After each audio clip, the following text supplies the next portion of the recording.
तो राजा क्यों पैदा हुआ था? राजा, किंग वॉज बोर्न, मतलब द कॉन्सेप्ट ऑफ किंग। भाई किंग क्यों आया? यहां जनता रह रही है, चिंटू मिंटू टिंकू पिंटू, अभी जनता बेचारी रह रही है, ये जनता का अपना एक एरिया है। और ये बात तो पुरानी कहावत है कि दुनिया में कुछ भी बढ़ जाए पर जमीन तो फिक्स है ना। अभी तो चंद्रमा पर जा रहे हैं, जमीन तो फिक्स है। अब तुम किसी की जमीन यहाँ फिक्स है, अब ये चिंटू मिंटू बढ़ते चले जाएंगे तो इधर भागेंगे, यहाँ दूसरे की फिक्स है, लड़ाइयाँ होंगी। तो इनका एक लीडर बना कि मैं तुम्हें इससे लड़ाऊंगा, मजबूत करूंगा। इनका एक लीडर बना और आपस में क्या हुई? लड़ाइयाँ हुई। तो ये राजा जो था बाद में यही तो बन गया राज्य, थोड़ी ना पहले प्रधानमंत्री हुआ करते थे, हाँ या ना? अब लेकिन राज्य क्या कर रहा है? अब देखो राज्य का कॉन्सेप्ट क्या है। आज तुम राज्य को देखोगे, present era state after second world war, state is a welfare state. बताओ हाँ या ना? भाई आजकल का राज्य क्या है? लोक कल्याणकारी राज्य है। कैसा राज्य है आजकल का राज्य? क्या कर रहा है? अरविंद केजरीवाल ने कहा हमने तुम्हारी दवा का इंतजाम कर दिया, तुम्हारी दारू का इंतजाम कर दिया। तो आजकल का राज्य आपको क्या दे रहा है? मेडिकल दे रहा है। कह रहा है तुम बीमार हो रहे हो, आओ फ्री में दवाई लो, प्रधानमंत्री आयुष्मान योजना। तुम्हें पढ़ा नहीं जा रहा, चलो पढ़ो, शिक्षा का अधिकार दे दिया। तुमसे घुमा नहीं जा रहा, घूमो, वृद्ध हो गए पेंशन खाओ, ये करो वो करो। अब राज्य कह रहा है आदमी कुछ मत कर, सब कुछ मैं ही करूंगा। अब चंद्रयान, चंद्रयान क्या है? तो Chandrayaan is this concept of state. अभी क्या हो रहा है कि आजकल के स्टेट में, स्टेट क्या कर रहा है? स्टेट अपनी पॉलिटिकल हेजिमोनी को स्टैब्लिश कर रहा है। मतलब इंडिया ने चंद्रयान भेज के क्या किया? चंद्रयान भेज के क्या मिलेगा हमें? बताओ क्या मिला? नहीं मुझे बताओ क्या मिला, आपको क्या लगता है क्या मिला? What we gain? क्या मिला? क्या मिला? एक कोई बताओ क्या मिला? आपको क्या लगता है क्या मिला? डोमिनेंस। आपको क्या लगता है क्या मिला? बताना है। क्षेत्र मिला?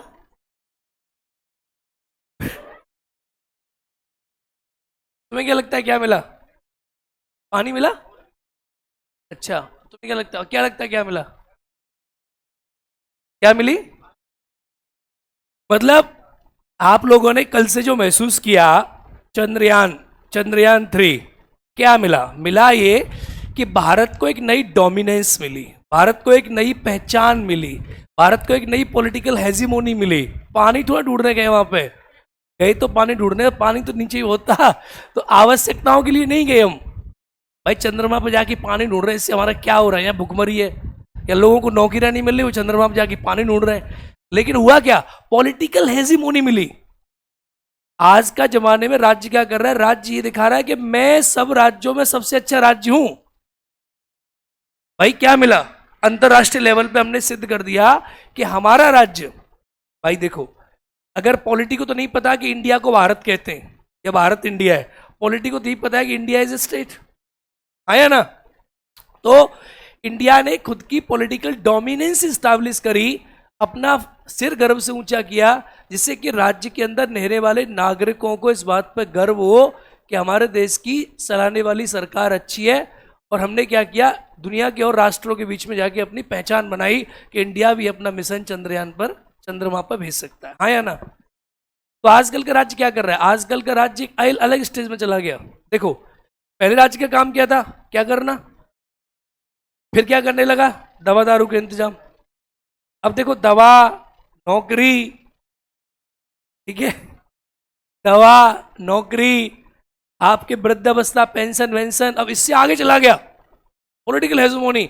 अब क्या कर रहा है? चंद्रमा पर चंद्रयान मिशन 3 भेज रहा है। तो ये अलग लेवल का राज्य हो गया। कुछ दिन बाद पता है क्या करेगा राज्य? कुछ दिन बाद राज्य कहेगा कि हमारे प्रधानमंत्री चंद्रमा पे रहते हैं, वहीं से करते हैं, वहीं से ऑर्डर देते हैं कि अब ये कांग्रेस की सरकार गिरा देनी चाहिए। ठीक है, तो ये नई कोई कॉन्सेप्ट है, थोड़ा समझा करो इन चीजों के बारे में कि देश में चल क्या रहा है। अब मीडिया वाले क्या करेंगे?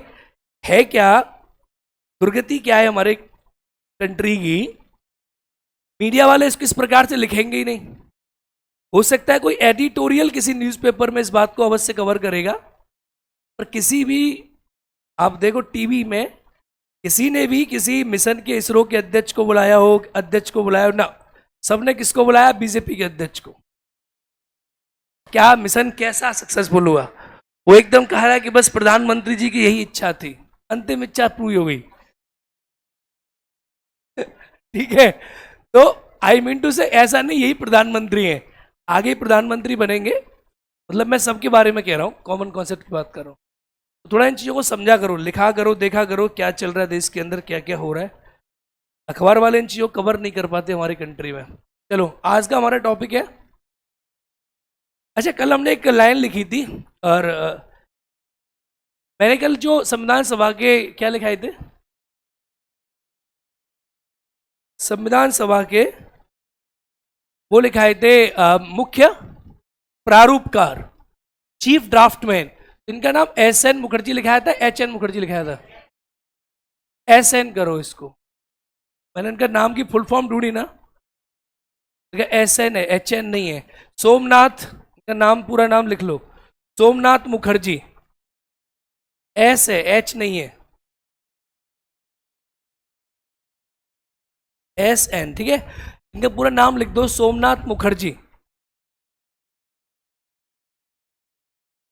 का पूरा नाम क्या है?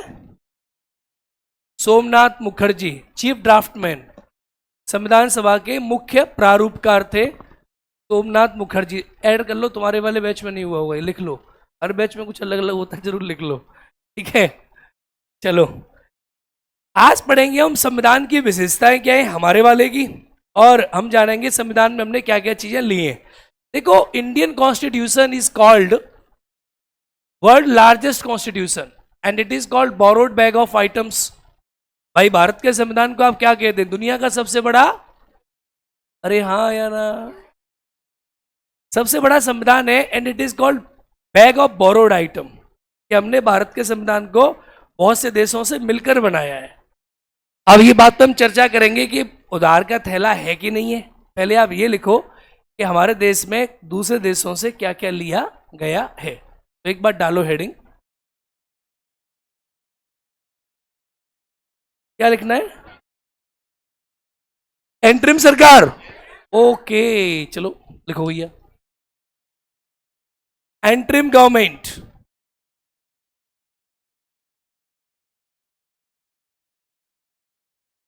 अंतरिम सरकार।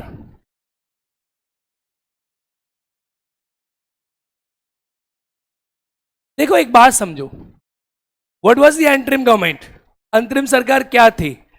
अंतरिम सरकार जो सरकार पूरी आती है उससे कि पहले की सरकार थी। जैसे कल मैंने आपको बताया कि हमारी जो संविधान सभा थी, the constitution assembly of India working in 2 dimensions.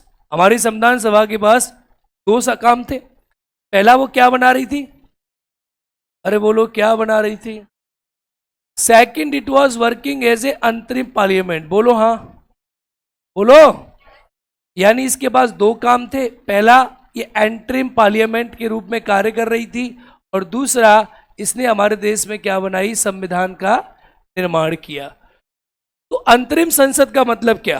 भाई भारत में जो संसद बना है वो 1952 में बना है। कब बना है? भाई 1952 में लोकसभा का चुनाव हुआ था पहली बार, तभी संसद बना, उससे पहले कैसे बन जाएगा? तो संसद से पहले का संसद क्या था? ऐसे जब चुनाव हुआ 1952 में, तो सरकार भी 1952 में बनी, संसद भी 1952 में बना। तो इस अंतरिम संसद में कौन सी सरकार बैठा करती थी? कौन सी सरकार बैठती थी?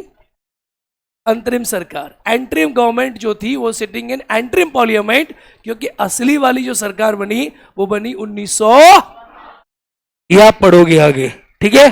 तो एंट्रिम गवर्नमेंट क्या हुई कि जब अंग्रेजों ने कहा कि हम तुम्हारा देश छोड़ेंगे, तो हमने अपने संविधान का निर्माण किया, और संविधान के निर्माण के समय हमने क्या किया? बी प्रिपेयर्ड, हमने एक अपनी देश की सरकार बना दी, which was running our country and our system, कि भाई हमारे देश में ये होगा, ऐसे ऐसे होगा। तो उसे हमने नाम दिया एंट्रिम गवर्नमेंट। क्या नाम दिया? अंतरिम क्या होता है? देख, कभी कभी मोदी सरकार पेश करती है एंट्रिम बजट, सुना है आप लोगों ने? एंट्रिम बजट सुना है? एंटरिम बजट होता है the budget before the budget, पूरे से पहले आधा, कहते हैं इसको डेमो, ट्रेलर। क्या है ये ट्रेलर गवर्नमेंट हुआ करती थी। तो एंटरिम सरकार ने भारत में क्या क्या किया, एक बार जरा लिख ले पहले, एंटरिम सरकार थी क्या। लिखे अंतरिम सरकार का गठन,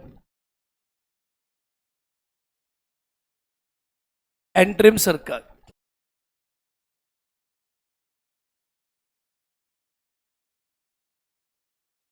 सेकेंड सितंबर 1946 को हुआ था। डेट तो कल लिखा दी थी मैंने, लिख लो। अंतरिम सरकार का गठन 2 सितंबर 1946 को हुआ था। तुम्हें कल नहीं आई तुम लोग, 2 सितंबर 1946 को हुआ था। The interim government was constituted on 2 September 1946।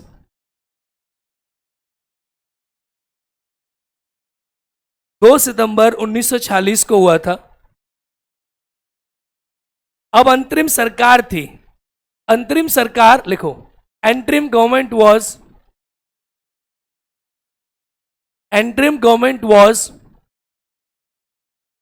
a temporary government, was a temporary government, interim government was a temporary government which was highly required to run the system of the country, which was highly required to run the system of the country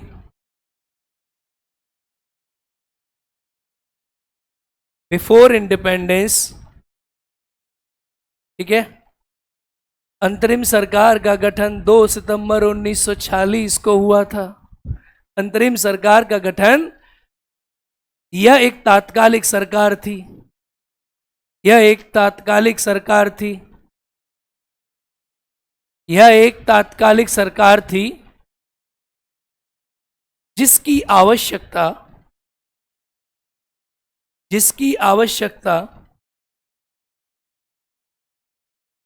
आजादी के समय पर थी। ठीक है, अब अंतरिम सरकार में था क्या। अंतरिम सरकार में एक मंत्रिमंडल बनाया, they produce a cabinet, actually एक मंत्रिमंडल बनाया, और इस कैबिनेट में, इस मंत्रिमंडल में कभी कभी क्वेश्चन पूछता है कि इसमें कितने सदस्य थे। There were 15 members in the interim government. इसमें कितने मेंबर थे? 15। और अंतरिम सरकार कोई वैसी सरकार तो थी नहीं, तो उन्होंने क्या बनाया, कोई इसमें राष्ट्रपति नहीं था, एक तो इसका बनाया अध्यक्ष। कौन बनाया? यानी यू कैन से चेयरमैन। क्या बनाया? और एक बनाया इसका उपाध्यक्ष। कौन बनाया? You can say deputy chairman. क्या बनाया? Deputy chairman. इसने 2 आदमी बनाए। अध्यक्ष बनाया था लॉर्ड वेवल। कौन बनाया था? और उपाध्यक्ष बनाया था जवाहरलाल। बस आज तक के इतिहास में यही क्वेश्चन 50 बार पूछा गया कि इसके उपाध्यक्ष कौन थे, इसके अध्यक्ष कौन थे, इसमें कितने मंत्री थे, इसका गठन कब हुआ, ये तो पूछा भी नहीं जाता। बस इतना ही आंसर लिखना है आपको। लिखे 14 जनवरी 15 मेंबर थे, लिखो 15 मेंबर्स। और एक बात और है, जैसे कल एक मेरे पास तुम लाई थी लक्ष्मीकांत ना, सुनो एक बात मैं आज आपको बता देता हूं बिफोर स्टार्टिंग क्लास। आजकल हो क्या रहा है पता आपको? रिजल्ट क्यों गिर रहा है आजकल? क्या है कि not a single teacher want to do some hard work, बच्चे भी नहीं करना चाहते है। क्या जैसे पॉलिटी है, अब जैसे पॉलिटी में क्या है, फिक्स सिलेबस है, हर किसी के पास लक्ष्मीकांत है, 6 सिलेबस है ना। इकोनॉमिक्स में सिलेबस फिक्स नहीं है, उसमें तो अलग अलग भागता है, तुम पकड़ नहीं सकते कहां से कहां भाग गया। ऐसे ही ज्योग्राफी में भी भागता है, इतिहास का सिलेबस फिक्स है। The teacher of history and polity they face this problem in the class. देखो लक्ष्मीकांत जो किताब है, this is highly useless for PCS examination. क्या बोला मैंने? क्या बोला मैंने? पीसीएस। क्या बोला मैंने? होता क्या है, हमारी जो परीक्षा होती है राज्य स्तरीय और यूपीएससी, इन दोनों में जमीन आसमान का अंतर है। जो यूपीएससी की परीक्षा होती है उसमें कॉन्सेप्ट की रिक्वायरमेंट होती है, वो बच्चे एनसीईआरटी पढ़ चुके होते हैं, एनसीईआरटी पढ़ चुके होते हैं। राज्य स्तर की जो परीक्षा होती है, आपने नोटिस किया होगा बीपीएससी पीटी में, यूपीपीसीएस पीटी में, राजस्थान पीटी में, इस परीक्षा की जो डिमांड होती है, demand of this examination based on the facts, क्या होती है भाई? अब ये पूछ रहा है कि रजिया कौन से दिन लाल कपड़े पहन के गई थी जुम्मे के दिन, अब बताओ इसका मतलब क्या है? This examination is highly based on facts, based on, ये मेंस में कॉन्सेप्ट लेते हैं, प्रीलिम्स में क्या पूछते हैं? ये एग्जामिनेशन की जो डिमांड है बीपीएससी की, हाईली फैक्चुअल एग्जामिनेशन है। बीपीएससी, यूपीपीसीएस सारे फैक्चुअल एग्जामिनेशन है। इनका ट्रेंड क्या है कि फैक्ट से कॉन्सेप्ट बनाते हैं। यूपीएससी क्या करता है, उसमें फैक्ट कम है, कॉन्सेप्ट ज्यादा है। 2022 का जो यूपीएससी का पेपर हुआ, इसमें फैक्ट पूछे गए अलग तरीका से।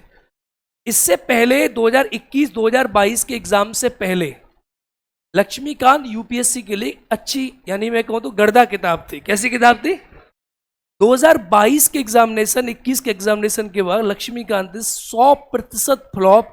आप मेरी बात को मानने के लिए यूट्यूब पे वीडियोस देख सकते हो कि लोगों ने इस बात को कहा है। पहले इट वाज प्रोड्यूस कि it was a good book, सबने कहा यूपीएससी वालों ने, अब कह रहे नहीं है, कारण अब पेपर हो गया फैक्चुअल। इसलिए 7th एडिशन लक्ष्मीकांत का जो आया उसमें जम के उसने फैक्ट भर दिए, देखा आपने अभी। और अभी उससे काम नहीं चलेगा, उसको किताब करनी पड़ेगी इतनी मोटी, और उसमें हर पेज पे हजारों फैक्ट घुसाने पड़ेंगे, क्योंकि उस किताब में कुछ है ही नहीं। अब क्या है, दूसरी चीज सुनो कि लक्ष्मी, अगर मेरे लिए कोई मुझसे कहे कि पॉलिटी पढ़ानी है, तो मुझे लक्ष्मीकांत मैंने 20 बार पढ़ी होगी, तो ये पता है कि उसमें क्या लिखा है, तो मैं उसके अकॉर्डिंग पढ़ाना ज्यादा आसान है या उससे अलग पढ़ाना ज्यादा आसान है? बोलो। उसके अकॉर्डिंग पढ़ाना ज्यादा आसान है। इसके दो कारण है, मैं बता रहा हूं आज आपको, मैं बताता नहीं इस बात को। पहला कारण तो यह है कि उसके अकॉर्डिंग पढ़ाओ तो कोई तुमसे ये नहीं कहेगा कि उसमें ये लिखा है, उसमें ये लिखा है, कि जो गलत है वही गलत है पर वो सही है। It's the most easy. भाई लक्ष्मीकांत के अकॉर्डिंग अगर मैं पढ़ाऊं आपको, तो कुछ नहीं करना मुझे, पर वो किताब तो मैंने 1000 बार पढ़ ली, मुझे उसके पेज नंबर भी याद है। 7th एडिशन तक मैंने पढ़ के फेंक दिया उसका, क्योंकि हमें सारी किताब पढ़नी पड़ती है, कौन सी नई लॉन्च हो रही है मार्केट में, तो बहुत आसान है। लेकिन ये अब एग्जाम पास कराना किताब से नहीं होता ना काम भाई। किताब राइटर ने लिखी अपनी अप्रोच से, और एग्जाम में क्वेश्चन पूछता है अपनी अप्रोच से, बात समझ रहे हो? इसीलिए तुम लक्ष्मीकांत को भूल के, अब बताओ उसमें लिखा है 14 थे, और ये क्वेश्चन आज तक के एग्जाम में, इस पोडियम पे खड़ा हूं, झूठ नहीं बोल रहा, मैंने कम से कम 20 बार देख लिया, ये क्वेश्चन पूछ लिया है बीपीएससी यूपीपीसीएस ने, और हर बार आंसर 15 आता। उसने 14 कैसे लिख दिया? कौन से नशे में था वो? मैंने पढ़ा भी नहीं है अभी तक, उसने 14 लिखा है, तो 15 है, ठीक है, क्या है? 15। तो ऐसी ऐसी छोटी चीजों को आप ध्यान मत दिया करो, बेटर है कि आप क्लास के नोट्स पर ही ध्यान दो सिर्फ। Got it? और लक्ष्मीकांत को हम यूज करेंगे किसमें, कहाँ यूज करेंगे? हालांकि आपको बताऊं, जब मैं मेंस पढ़ाऊंगा ना, तो इसमें से एक अच्छा नहीं फंसेगा, क्योंकि मेंस में नए कॉन्सेप्ट चाहिए यार, वेलफेयर स्टेट, ये सब। लक्ष्मीकांत पुरानी किताब होगी, सब नया चाहिए मेंस में, एकदम करंट का मटेरियल चाहिए। वो मेंस के भी काम की नहीं है, पीटी भी काम की नहीं है, बस उसमें 2-3 चीजें काम की है। उसको पढ़ के ये समझ सकते हो कि क्या बेसिक क्या है। मेरे हिसाब से वो इट लाइक ए ल्यूसेंट। अब एक बताओ, ये कल मुझे पूछ रही है, इस लक्ष्मीकांत में ये नहीं दिया पहली मांग किसने करी।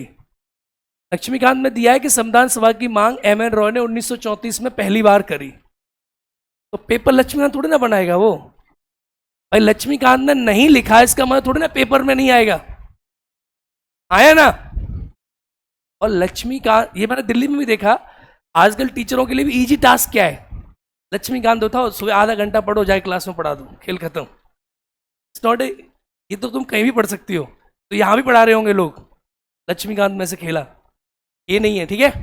चलो, लक्ष्मीकांत में तो ये भी नहीं दिया, एंटरम गवर्नमेंट क्यों बनी थी, क्या बनी थी, समझ गए ना मेरा पॉइंट, क्या कहने का मतलब था। तुम्हें कुछ नहीं पढ़ना, सिर्फ अखबार पढ़ना है। क्या पढ़ना है? सेकंड, तुम्हें पेपर लगाने। क्या लगाने? मैं सोच रहा था एमसीक्यू लाने की क्लास में, पर मैं लाया नहीं, क्योंकि आपका टेस्ट है, तो कल मैं कुछ कराऊंगा एमसीक्यू, परसों आपका टेस्ट है। आपको एग्जाम के रियल क्वेश्चन से जाके टकराना है, बाकी मुझे इससे कोई मतलब नहीं है कि आप कितने विद्वान हो। किससे टकराना है? जो एग्जाम में क्वेश्चन आ रहा है उससे जाके आपको टकराना है। आप उससे टकरा पाए तो आप पास, नहीं टकरा पाए तो पूरी मेहनत आया ना। अरे बोलो, बस काम खत्म। चलो देखो आगे। इस मंत्रिमंडल में 15 सदस्य थे। इस मंत्रिमंडल में 15 सदस्य थे। देख लिया, देखो ना फिर। There were 15 members.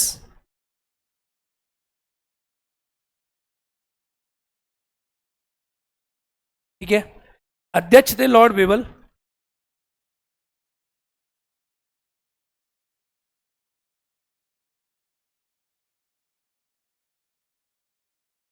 अध्यक्ष थे लॉर्ड वेबल। उपाध्यक्ष, जल्दी जल्दी लिखो ना यार, बहुत समय लगाते हो। उपाध्यक्ष थे लॉर्ड वेबल। क्या? जवाहरलाल नेहरू उपाध्यक्ष ना, लिखो ना उपाध्यक्ष, लिखा तो सामने। उपाध्यक्ष जवाहरलाल नेहरू, अध्यक्ष थे लॉर्ड वेबल। ये थी एंट्रिम गवर्नमेंट। इसका कोई खास काम नहीं था, कोई खास रूल नहीं था, बहुत बेसिक सी गवर्नमेंट थी ये। बनाई गई थी काम करने के लिए, क्या चल रहा है हमारे देश में, और कोई इसका रोल नहीं था। संविधान सभा में जाकर बैठती थी, ठीक है। और जब संविधान सभा में ये बैठती थी तो संविधान सभा के अध्यक्ष कौन हुआ करते थे? जीवी, हमने पढ़ा। और वैसे कौन थे? कौन थे? हाँ ठीक है, डन। अभी लिखें संविधान के विभिन्न स्रोत। रिलीवेंट क्या? अंतरिम सरकार में मुस्लिम लीग पहले थी लेकिन उसमें से हट गई थी, तो हमने अपनी वाली लिखी है, छोड़ दो मुस्लिम लीग को। लिखे भारतीय संविधान के विभिन्न स्रोत। Various resources of Indian constitution. देखो, various resources of Indian constitution. अब एक अंतर समझना, यहां से हम थोड़ा सा मेंस स्टार्ट करेंगे। एक चीज मैं आपको समझा रहा हूं, पहले ध्यान से समझो।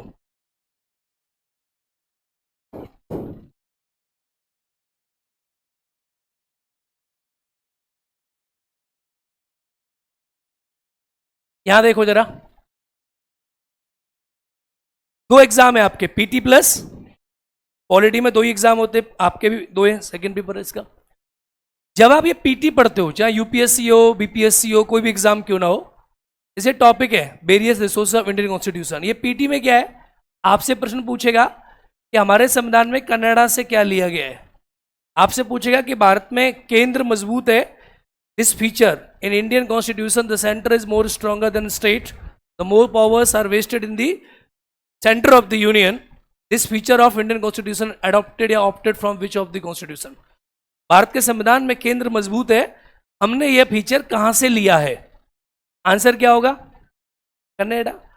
पीटी में क्या करना है आपको? याद करना है कनाडा से क्या लिया, ब्रिटेन से क्या लिया, दक्षिण अफ्रीका से क्या लिया, समझ रहे हो? और आपको याद करना है जर्मनी से क्या लिया, आपको याद करना है आयरलैंड से क्या लिया, किससे क्या लिया, कैसे लिया, क्यों लिया। अरे हाँ या ना?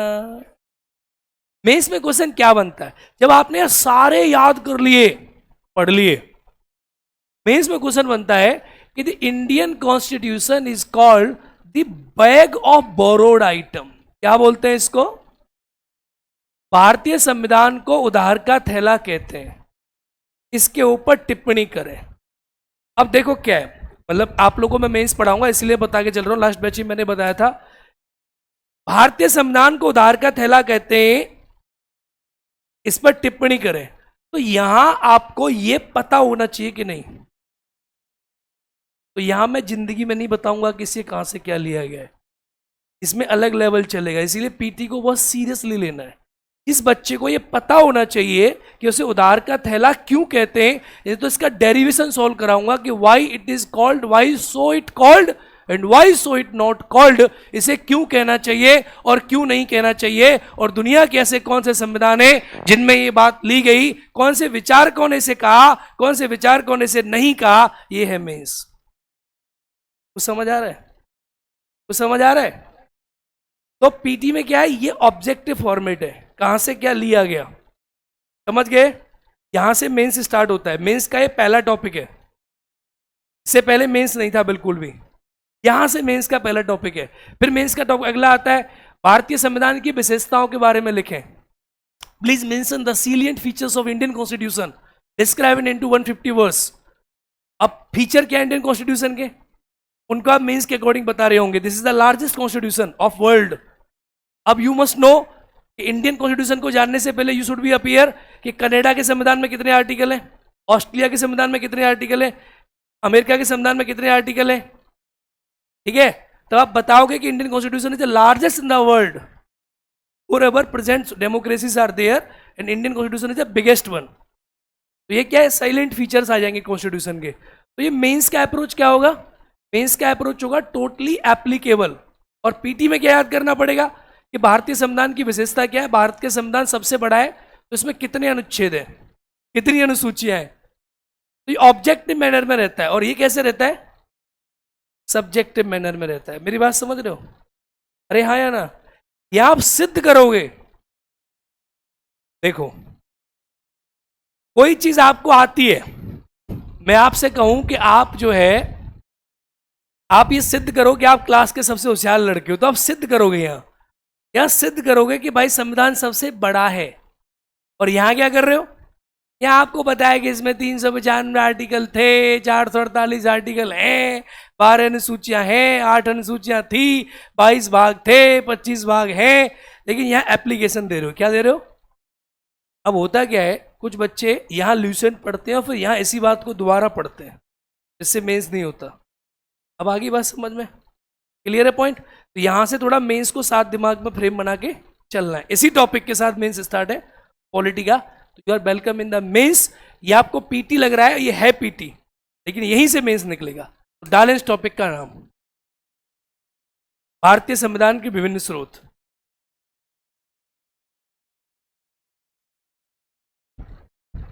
भारतीय संविधान के विभिन्न स्रोत।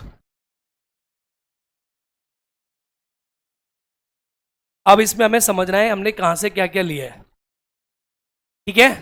Sources of the taken from the other countries in Indian constitution. हमने भारत के संविधान में कौन से देश से क्या क्या चीजें ली हैं। सबसे पहले स्टार्ट करते हैं कनाडा के साथ। तो नहीं करना चाहिए था, इसने गलत कर रखा है, हाँ, क्योंकि लास्ट वाला खुल गया ना, तभी तो हम कह रहे थे कनाडा से स्टार्ट कैसे कर दिया, स्टार्ट अमेरिका से करना चाहिए था, ठीक है? देखो भाई, एक तरफ डालो देश का नाम अमेरिका,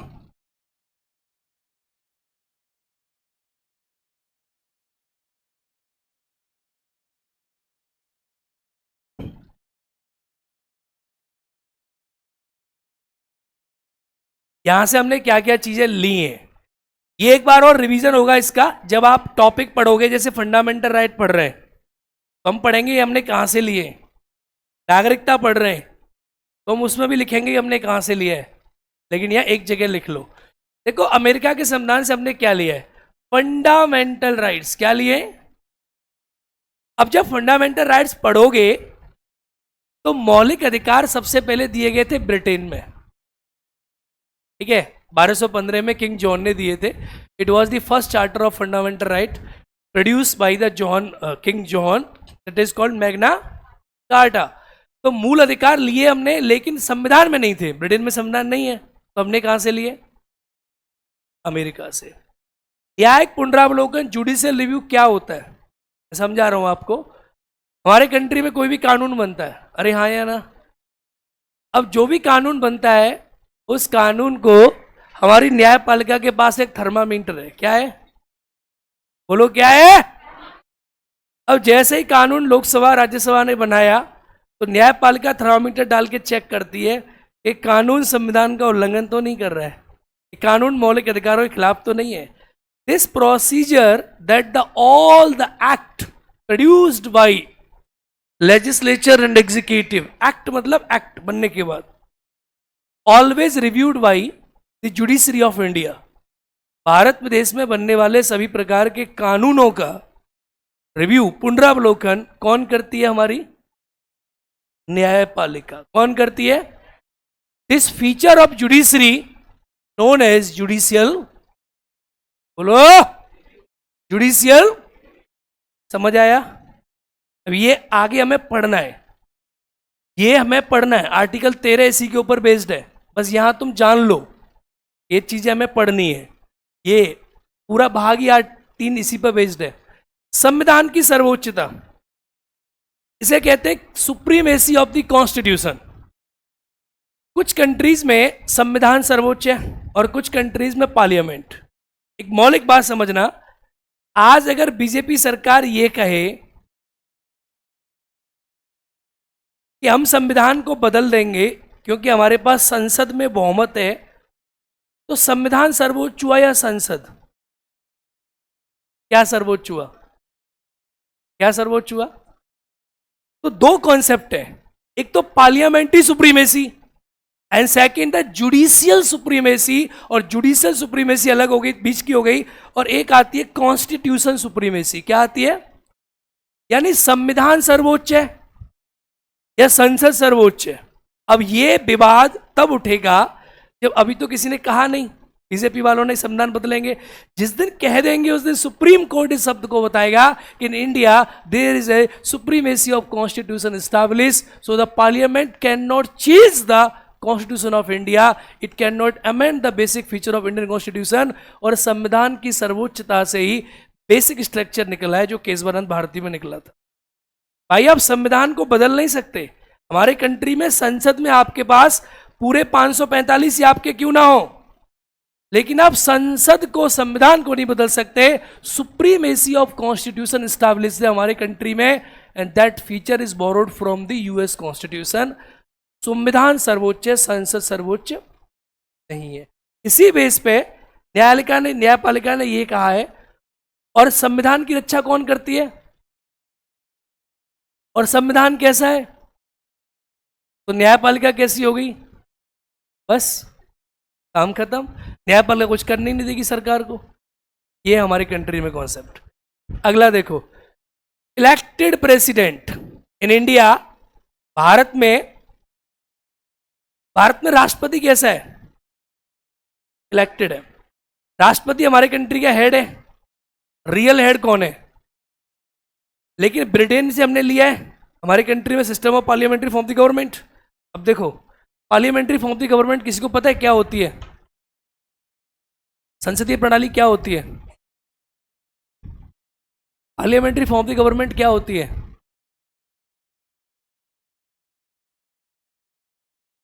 पार्लियामेंट का ज्यादा बैठ जाओ, आगे पढ़ेंगे इस टॉपिक को। पार्लियामेंट्री गवर्नमेंट होती है कि जहां संसद के अनुसार सरकार चले, उसे कहते हैं parliamentary form of the government. ये हमने ब्रिटेन से ली है, अभी इसके बारे में बात करेंगे। लेकिन राष्ट्रपति हमारे कंट्री में निर्वाचित है। ब्रिटेन में राजा या रानी निर्वाचित है क्या? हमने कहां से लिया है ये? हमारा प्रेसिडेंट के ऊपर क्या लगता है? Article 61 of the Indian constitution, it provide the provision of impeachment over the president of India. This particular provision is taken from America. उपराष्ट्रपति का पद, ब्रिटेन में उपराष्ट्रपति है? नहीं है, वहां तो राजा है, रानी नहीं, रानी है, राजा है। हमारे कंट्री में क्या है? This the post of the vice president of India is borrowed from the US constitution. अब देखो, ये तो रही बहुत बड़ी बड़ी बात है, पढ़े लिखों की बात है। यहां देखो तुम याद करने का तरीका, हमने क्या लिए? देखो कभी कभी ना, इसीलिए कहते हैं देसी तरीका भी अपनाना चाहिए। क्या लिए हमने? मूल अधिकारों की क्या करनी है हमें? मूल अधिकार लिए। अब मूल अधिकारों की रक्षा की आवश्यकता होती है कि नहीं होती है? रक्षा कौन करती है और न्यायपालिका कैसे करती है? न्यायिक पुनरावलोकन के माध्यम से करती है। तो हमने ये भी ले लिया, ये भी ले लिया। अब जहां जिस देश में न्यायिक पुनरावलोकन हो, मूल अधिकार अच्छे हो, उस देश में संविधान सर्वोच्च है, संसद। तो हमने कहां से लिया है? यहीं से। अब जहां संविधान सर्वोच्च होगा तो हमारे देश का संवैधानिक प्रमुख कौन है? और राष्ट्रपति सबसे ऊपर चला जाएगा तो उसको भी हटाना जरूरी है। तो हमने क्या लिया है? और राष्ट्रपति हमारे देश का संवैधानिक प्रमुख है, तो अगर वो कभी पद खाली नहीं होना चाहिए। अगर खाली हुआ तो हमने किसका प्रावधान किया है? तो अगर अब आंख बंद करके याद करें, अमेरिका से हमने नंबर 1 क्या लिया है? मूल अधिकारों की रक्षा कौन करती है? जहां न्यायपालिका रक्षा करे वो देश का संविधान सर्वोच्च है कि नहीं है? संविधान का प्रमुख कौन है? राष्ट्रपति को हटाया जा सकता है कि नहीं? और अगर मर गया तो उसके नीचे कौन चाहिए? याद हुआ कि नहीं हुआ? लिखो लिखो लिखो। आपको दोनों तीनों तरीके समझने चाहिए, लिखो इसको फटाफट से। है आएगी ना इसमें? अब प्रस्तावना, अब यही है, प्रस्तावना का जो विचार लिया गया है ना, वो हमने अमेरिका से लिया है। The idea of the preamble. ले यार, तूने पूछ ही लिया है। हालांकि मैं ज्यादातर इस टॉपिक को पढ़ाता हूं जब टॉपिक को पढ़ाता हूं उस समय। अब जैसे प्रस्तावनाएं, प्रियम्बल, तो प्रियम्बल में कई सारी चीजें। प्रियम्बल का आइडिया, विचार, प्रियम्बल का आइडिया, प्रियम्बल का थॉट कि there should be a preamble, preamble की लैंग्वेज, प्रियम्बल का बेस, अलग अलग जगह से लिए। ठीक है, जब प्रियम्बल पढ़ेंगे तब इन टॉपिकों को अच्छे से पढ़ेंगे, कौन कहां से लिया है। इसका थॉट लिया हमने यूएसए से, कहां से लिया है? इसका लैंग्वेज लिया हमने ऑस्ट्रेलिया से, कहां से लिया है? इसका बेस लिया ऑब्जेक्ट रिजोल्यूशन, क्या है? उद्देश्य प्रस्ताव। अरे हाँ या ना? तो इन चीजों को जब टॉपिक पढ़ेंगे उसी समय ज्यादा अच्छे से पढ़ेंगे। ये तो चखना की तरह खा जाओ इसको, तो ये मिल रहा है तुम्हें, इसको ऐसे लिख लो जल्दी जल्दी। लिखो फटाफट से। हाँ, अब ये क्वेश्चन है, क्या पढ़ना चाहिए आपको? अगर आप सच में पढ़ना चाहते हो, आपके पास समय है, समय है, समय है। आप में से सही बताना मुझे, सच्ची सच्ची दिल से, आप में से कितने ऐसे बच्चे हैं जो बस यही चाहते हैं कि सर मैं आईएएस और पीसीएस ही बनूंगा, इसके अलावा कोई एग्जाम दूंगा ही नहीं? अब नीचे कर दो हाथ। अब आप में से ऐसे कैसे इतने बच्चे मेरे जैसे, जैसे मैं था, जिनको सबसे पहले नौकरी की आवश्यकता थी, वो हाथ उठाए। शर्माओ मत, हाथ उठाओ, तुम्हारे जैसा मैं भी तो था। ठीक है, जिनको नौकरी की आवश्यकता है, वो बहुत सारी व्यक्ति की दिक्कतें होती हैं, पारिवारिक दिक्कतें, बहुत सारी समस्याएं होती हैं, और कई प्रकार की समस्याएं। कभी कभी आदमी को ये भी लगता है कि मैं तो बहुत इंटेलिजेंट था स्कूल में, कॉलेज में, मेरी नौकरी सबसे पहले लगनी चाहिए। तो देखो, जिनके पास समय है ना, दोज हैव सफिशिएंट टाइम, उनको आईएएस भी देना चाहिए और पीसीएस भी देना चाहिए, और उनको अपना बेस मजबूत करना चाहिए। क्या करना चाहिए? बेस। बेस क्या होता है? नींव। क्या होता है? अब हमारे देश की समस्या क्या है, आप में सब विद्यार्थी ग्रेजुएट होंगे, सब पढ़े होंगे। कितने लोग बीए पास हैं? कितने लोग ने बीएससी की है, बीटेक? ठीक है, मतलब बीए सबने किया है ज्यादातर लोगों ने। अगर आप में से कहूँ, आप में से कितने लोग कॉलेज गए हैं? और आप में से कहूं कि आप में से कितने लोग क्लास में गए हैं? They are two different ideas. College सब जाते हैं, संडे के दिन भी। मतलब हमारे देश में कॉलेज जाना एक अलग कॉन्सेप्ट है और क्लास जाना एक अलग कॉन्सेप्ट है। तो हमारे कंट्री में क्या है कि लड़के लड़कियां कॉलेज सब जाते हैं, संडे के दिन भी जाते हैं, लेकिन क्लास नहीं जाते। और क्लास नहीं जाते इसीलिए हमारा बेस कैसा है? हम में से ज्यादातर लोग ऐसे होते हैं जो एग्जाम से 2 दिन पहले किताब या दुक्की या गाइड का पिटारा घोला और उसको पिया और एग्जाम में जाके खोला। बस 2 दिन पहले निकला और एग्जाम में जाके उसके बाद कोई मतलब नहीं निकला और उगला। तो हमारे बेस क्या रहते हैं? वीक रहते हैं। हमारे बेस वीक है, इसीलिए क्या इंग्लिश मीडियम के, या देखो इंग्लिश मीडियम का मेरा कहने का मतलब ये नहीं होता कि अंग्रेजी माध्यम। मेरे अकॉर्डिंग इंग्लिश मीडियम का मतलब होता है कॉन्वेंट एजुकेटेड, ऐसे बच्चे जो बचपन से अच्छे स्कूल में पढ़ रहे हैं और जो हाईली क्वालिफाइड होते हैं, वो होता है अंग्रेजी मीडियम। हमारा बेस थोड़ा वीक है। तो बेस को मजबूत करने के लिए मेरा मानना है हमें सबसे पहले बिना ये ध्यान दिए कि एनसीईआरटी से आपका एक भी क्वेश्चन सॉल्व नहीं होगा, बीपीएससी प्रीलिम्स एग्जामिनेशन का पॉलिटी का एक भी क्वेश्चन आपसे एनसीईआरटी से सॉल्व नहीं होगा, एक भी क्वेश्चन सॉल्व नहीं होगा, क्योंकि इसमें डेटा नहीं है, विचार है। क्या है? लेकिन आप अगर इतने धैर्यवान हैं और इन्हीं लोगों का सिलेक्शन होता है हर एग्जाम के लिए, मैं बोल रहा हूं हर एग्जाम हर सब्जेक्ट के लिए, आप पॉलिटी की एनसीईआरटी पढ़ो, 6वीं 7वीं 8वीं और 9वीं। जिनको ऑप्शनल पॉलिटी लेनी है, अब तो है नहीं, या ऑब्जेक्टिव फॉर्म में पढ़ना है, तो वो फिर 10वीं 11वीं की पढ़ सकते हैं। आप हिस्ट्री की भी पढ़ो, आप इकोनॉमिक्स की भी पढ़ो, आप पॉलिटी की पढ़ो, आप ज्योग्राफी की भी पढ़ो, क्योंकि एनसीईआरटी से दो बातें सीखेंगे आप। पहली चीज क्या सीखेंगे? पेशेंस, धैर्य। कुछ नहीं दिया है फिर भी आप पढ़ रहे हैं, क्योंकि आप अपने बचपन की 5वीं क्लास कंप्लीट कर रहे हैं, 6वीं क्लास कंप्लीट कर रहे हैं। दूसरी चीज लैंग्वेज, क्या सीखेंगे? भाषा। एक कॉपी बनाओ और उसमें शब्दों को लिखो जो एनसीईआरटी में दिए, और इस एनसीईआरटी को यह समझ के अगर आपने पढ़ा इसमें से मेरे क्वेश्चन बन जाएंगे, तो दोस्तों आपको निराशा हाथ लगेगी। एनसीईआरटी पढ़ने का मतलब है आपके कॉन्सेप्ट मजबूत होंगे और आपकी जो पुरानी नींव है वो स्ट्रांग बनेगी। आप एनसीईआरटी पढ़ सकते हो, ऐसे विद्यार्थी बहुत कम होते हैं जो रिलीजियसली एनसीईआरटी पढ़ते हो, इसीलिए सिलेक्शन का रेस भी कम है। अब एनसीईआरटी पढ़ो, साथ में आप जो अपनी कोचिंग चल रही है उसे करो, फिर आप गाइड वगैरह जो आ रही हैं एग्जाम में पढ़ सकते हो। सच तो यही है,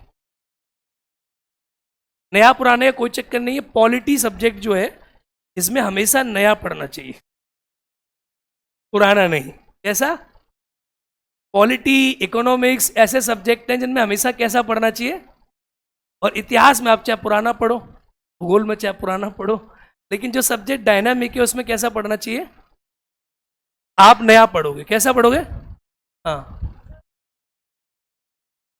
अब वही ने बोला ना, कहानी टाइप की है, कहानी पढ़नी है। एनसीईआरटी आपके कॉन्सेप्ट मजबूत करती है, तो कहानी पढ़नी है आपको। अब बताओ, इतना धैर्य है कहानी पढ़ने का? है? उसकी आपको जरूरत नहीं है अभी। अभी आपको सिर्फ क्या पढ़नी है? कितने लोग पढ़ना चाहते हैं? जेन्युइनली पढ़ना, इसका रिजल्ट देखना बहुत जबरदस्त आएगा। और अच्छी चीज आज का जमाने में ऐसा है, किसी को अच्छी चीज बताओ तो उसको लगता है इसे मजा नहीं आ रहा है, तो मैं भी बताता नहीं हूँ क्लास में। ठीक है, चलो अब ओवर और कोई डाउट किताब से संबंधित, आगे बढ़े सिलेबस पे। है क्या?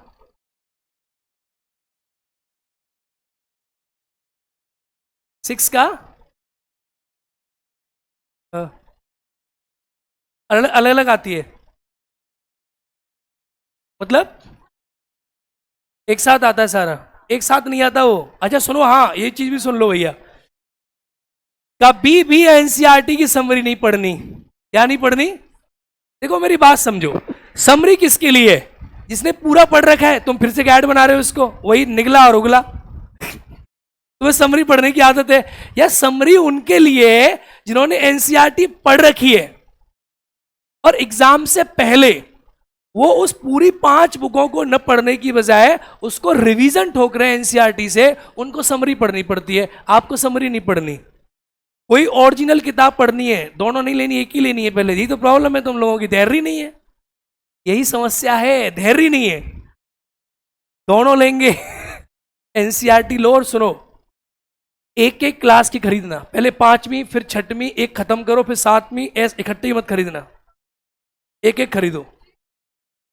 पढ़ना कैसे है इसकी अलग क्लास लेनी पड़ेगी एक दिन मुझे।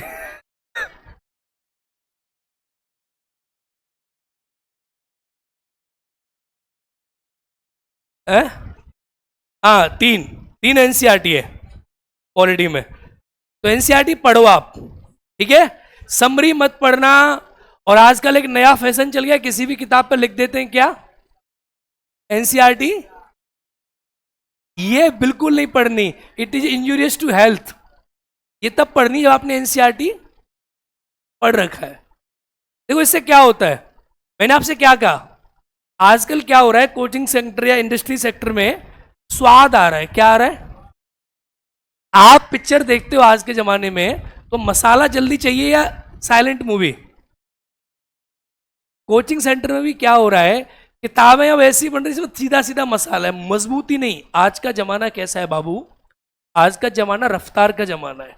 अगर आपकी नींव नीचे से मजबूत नहीं है तो आपको तो जो चीजें मिलेंगी वो सिर्फ वो मिलेंगी जो यहां काम करती हैं, पीक पे, मसाले वाली।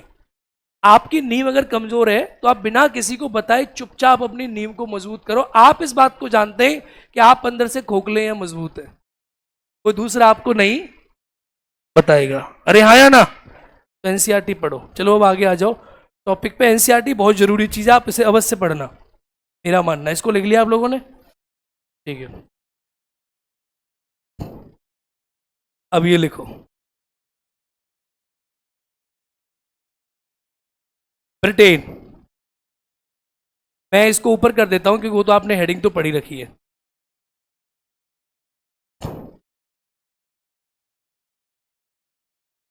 ब्रिटेन।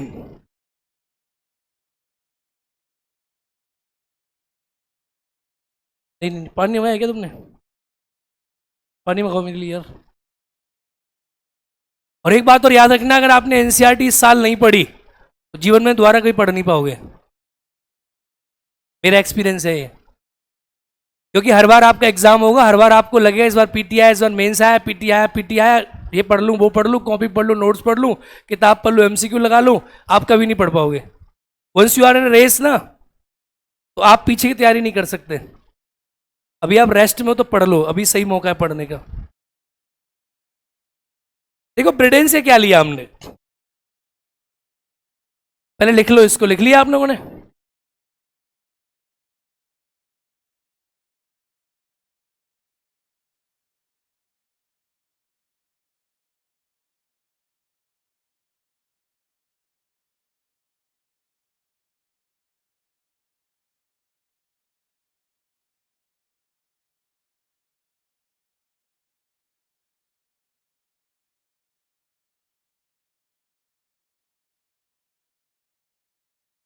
हाँ, इन सब के आर्टिकल्स पढ़ने हैं।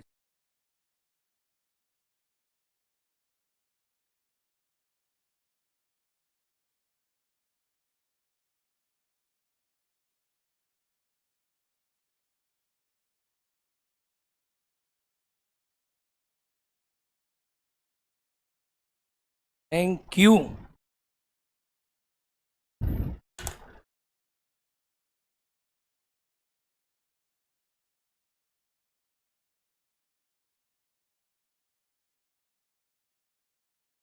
मुझे लगा पानी मांग रहा है। जूम कर दो, इससे ऊपर जूम कैसे हो जाएगा? ठीक है, सही है, दिखा।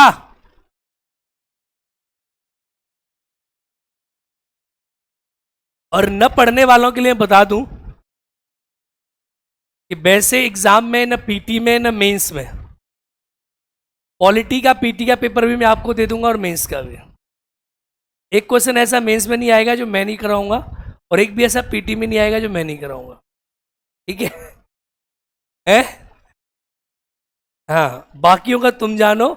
लेकिन अब यही है कि अंदर से खोखले होंगे तो इंटरव्यूअर क्वेश्चन पूछ लेगा तो वहां, लेकिन मैं इतना मजबूत तुम्हें कर दूंगा कि तुम्हें कोई रोक नहीं पाएगा। घबराने की जरूरत नहीं है तुम्हें। यहां से लेके किसी भी कोने तक किसी भी किताब से एमसीक्यू लगाओगे आपके सॉल्व हो जाएंगे।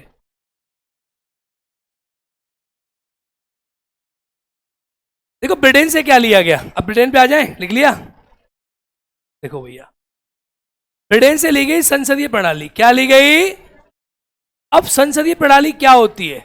जहां संसद के हाथ में सब कुछ हो, parliamentary form of the government. दो प्रकार की सरकारें होती हैं। अब एनसीईआरटी पढ़ी होती तो आपको पता होती, अब हम इसको जानेंगे। एक होती है अध्यक्षीय शासन प्रणाली, presidential form of the government. एक होती है parliamentary form of the government. राष्ट्रपति वाली में क्या होता है? जहां राष्ट्रपति सब कुछ करता है, कंट्री का हेड होता है, जैसे अमेरिका, वहां ओनली क्या मिलता है? अरे जोर से बोलो। चीन में क्या मिलता है? आवाज नहीं आई, क्या मिलता है? रूस में क्या मिलता है? एक होती है parliamentary form of the government, जहां दो हेड मिलते हैं, एक राष्ट्रपति, दूसरा कौन मिलता है? हमारे कंट्री में कौन है?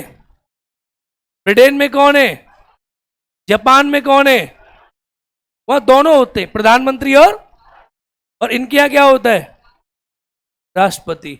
हमारे यहाँ दोनों होते हैं। तो जहां दोनों होते हैं और जहां government is always responsible to the parliament, कि संसद में अगर बहुमत नहीं हो सरकार क्या होगी, गिर जाएगी, उसे क्या कहते हैं, क्या कहते हैं। तो ब्रिटेन से पूरी चीजों को याद करने का तरीका क्या है, क्या है, संसदीय शासन प्रणाली।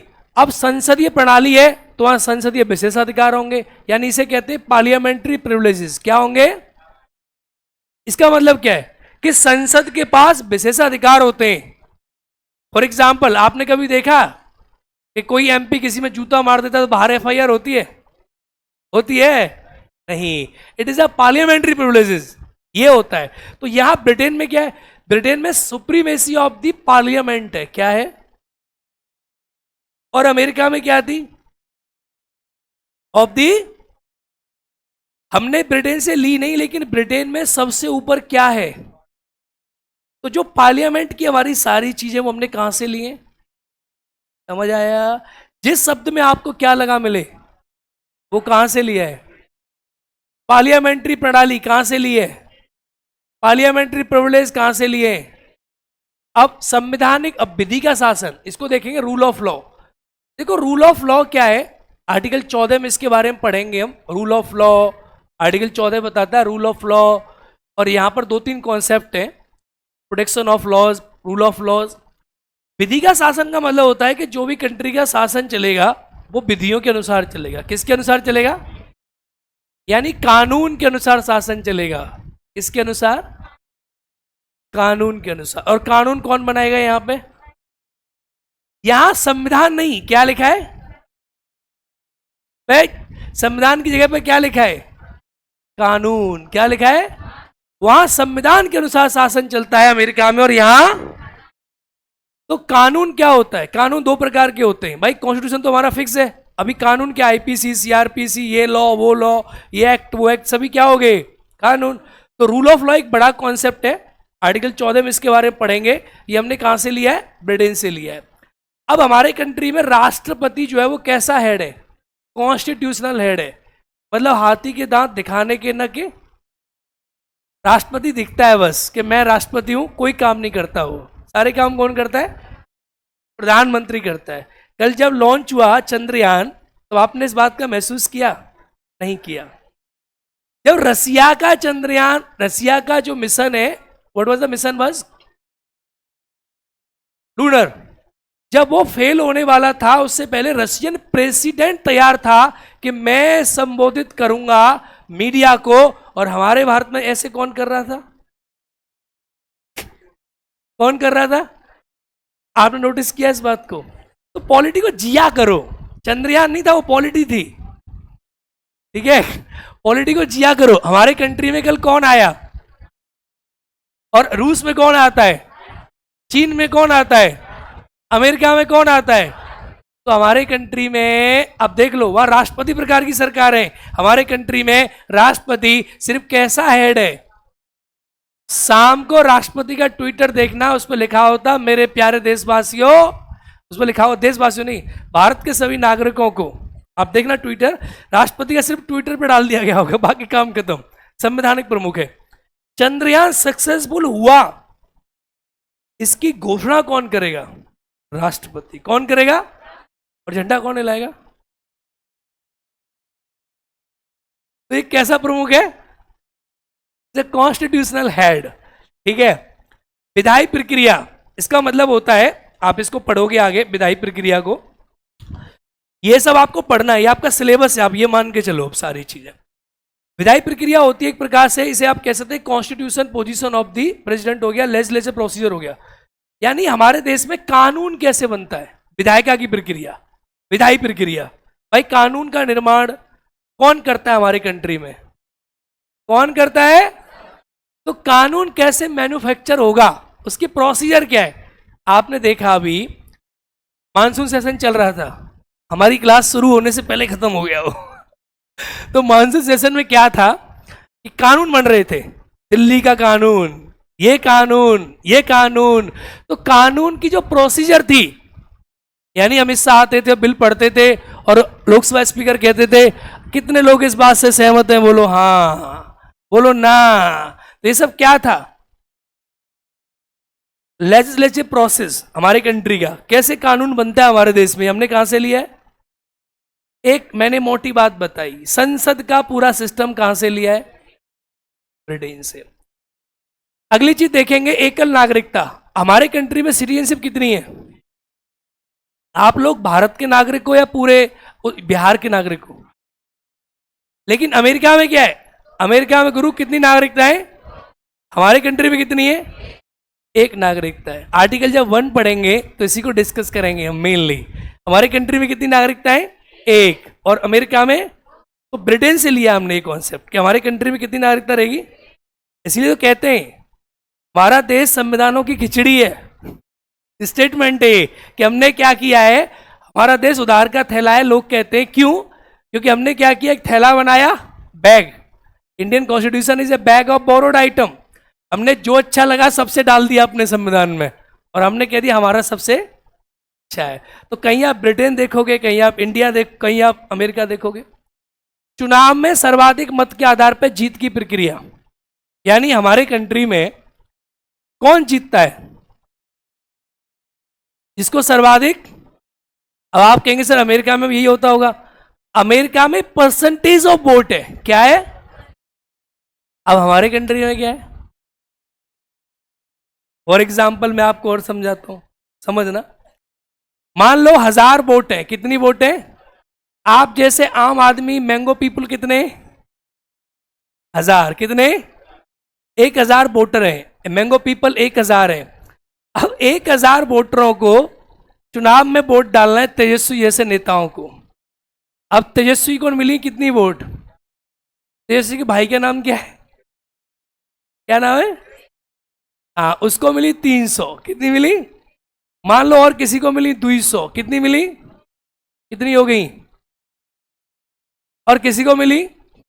टोटल वोटर कितने ठग लिए गए? कितने ठग लिए गए?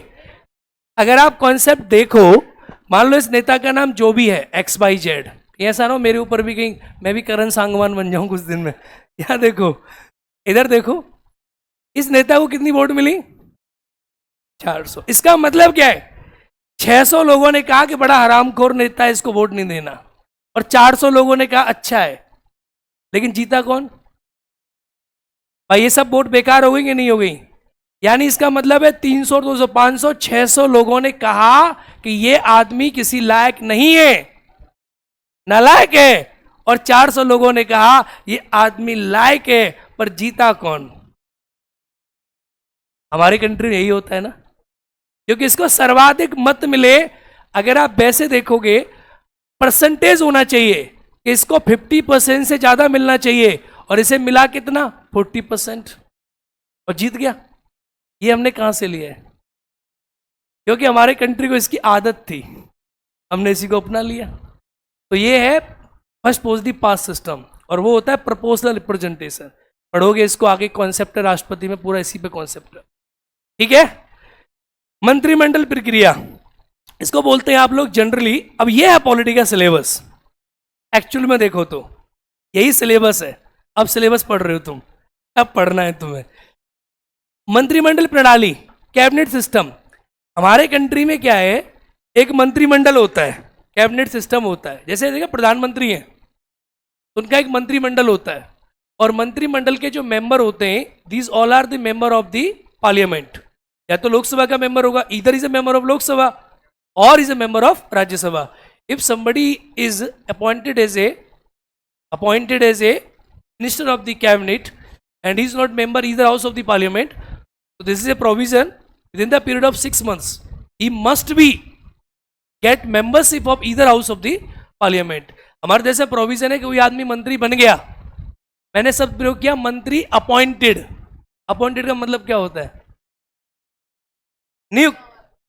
मंत्रियों की नियुक्ति होती है निर्वाचन। कितने लोगों को लगता है प्रधानमंत्री नियुक्त होता है या निर्वाचित? मैं एक क्वेश्चन पूछता हूं, देखो यही आपके बेसिक्स इतने खराब हैं कि धुआं उठा रखा है तुमने। इधर देखो, एक क्वेश्चन मैं बोल रहा हूं, अपनी जिज्ञासा पैदा करो। पीएम प्रधानमंत्री इज अपॉइंटेड, प्रधानमंत्री इज इलेक्टेड, प्रधानमंत्री इज अ नॉमिनेटेड। बताओ प्रधानमंत्री क्या है? अपॉइंटेड के बोलते हैं, रुक जाओ सुन लो, इसको बोलते हैं नियुक्त, इसको बोलते हैं निर्वाचित, और इसको बोलते हैं पीएम क्या है? A B C. कितने लोगों को लगता है ए है? Raise your hands. और कितने लोगों को लगता है बी है? अरे हाथ उठाओ, उंगली नहीं, हाथ उठाया करो, लड़कियां ऐसे करती हैं। हाँ, कितने लोगों को लगता है बी है? तुमने अपना बहुमत कैसे करा लिया? ऐसे मत गया, सरकार गिर जाएगी। एक बार ही बताओ हाँ या ना। कितने लोगों को बी लगता है? कितने लोगों को सी लगता है? मंत्रियों के बारे में आपको क्या लगता है? मंत्री के बारे में ए वाले हाथ उठाएं, मंत्रियों के बारे में बी वाले हाथ उठाएं,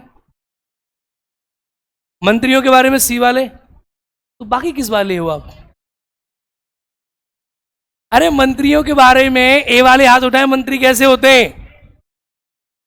बी वाले, सी वाले। अबे तुम का ही नहीं हाथ उठा रहे हो, बारात में आए हो? कैनन बाबू खड़े हो जाओ। कैप के पीछे वाले, कैप के पीछे वाला ब्लैक कैप, हाँ तुम ही। तो हार हाथवा का ही नहीं उठ रहा है?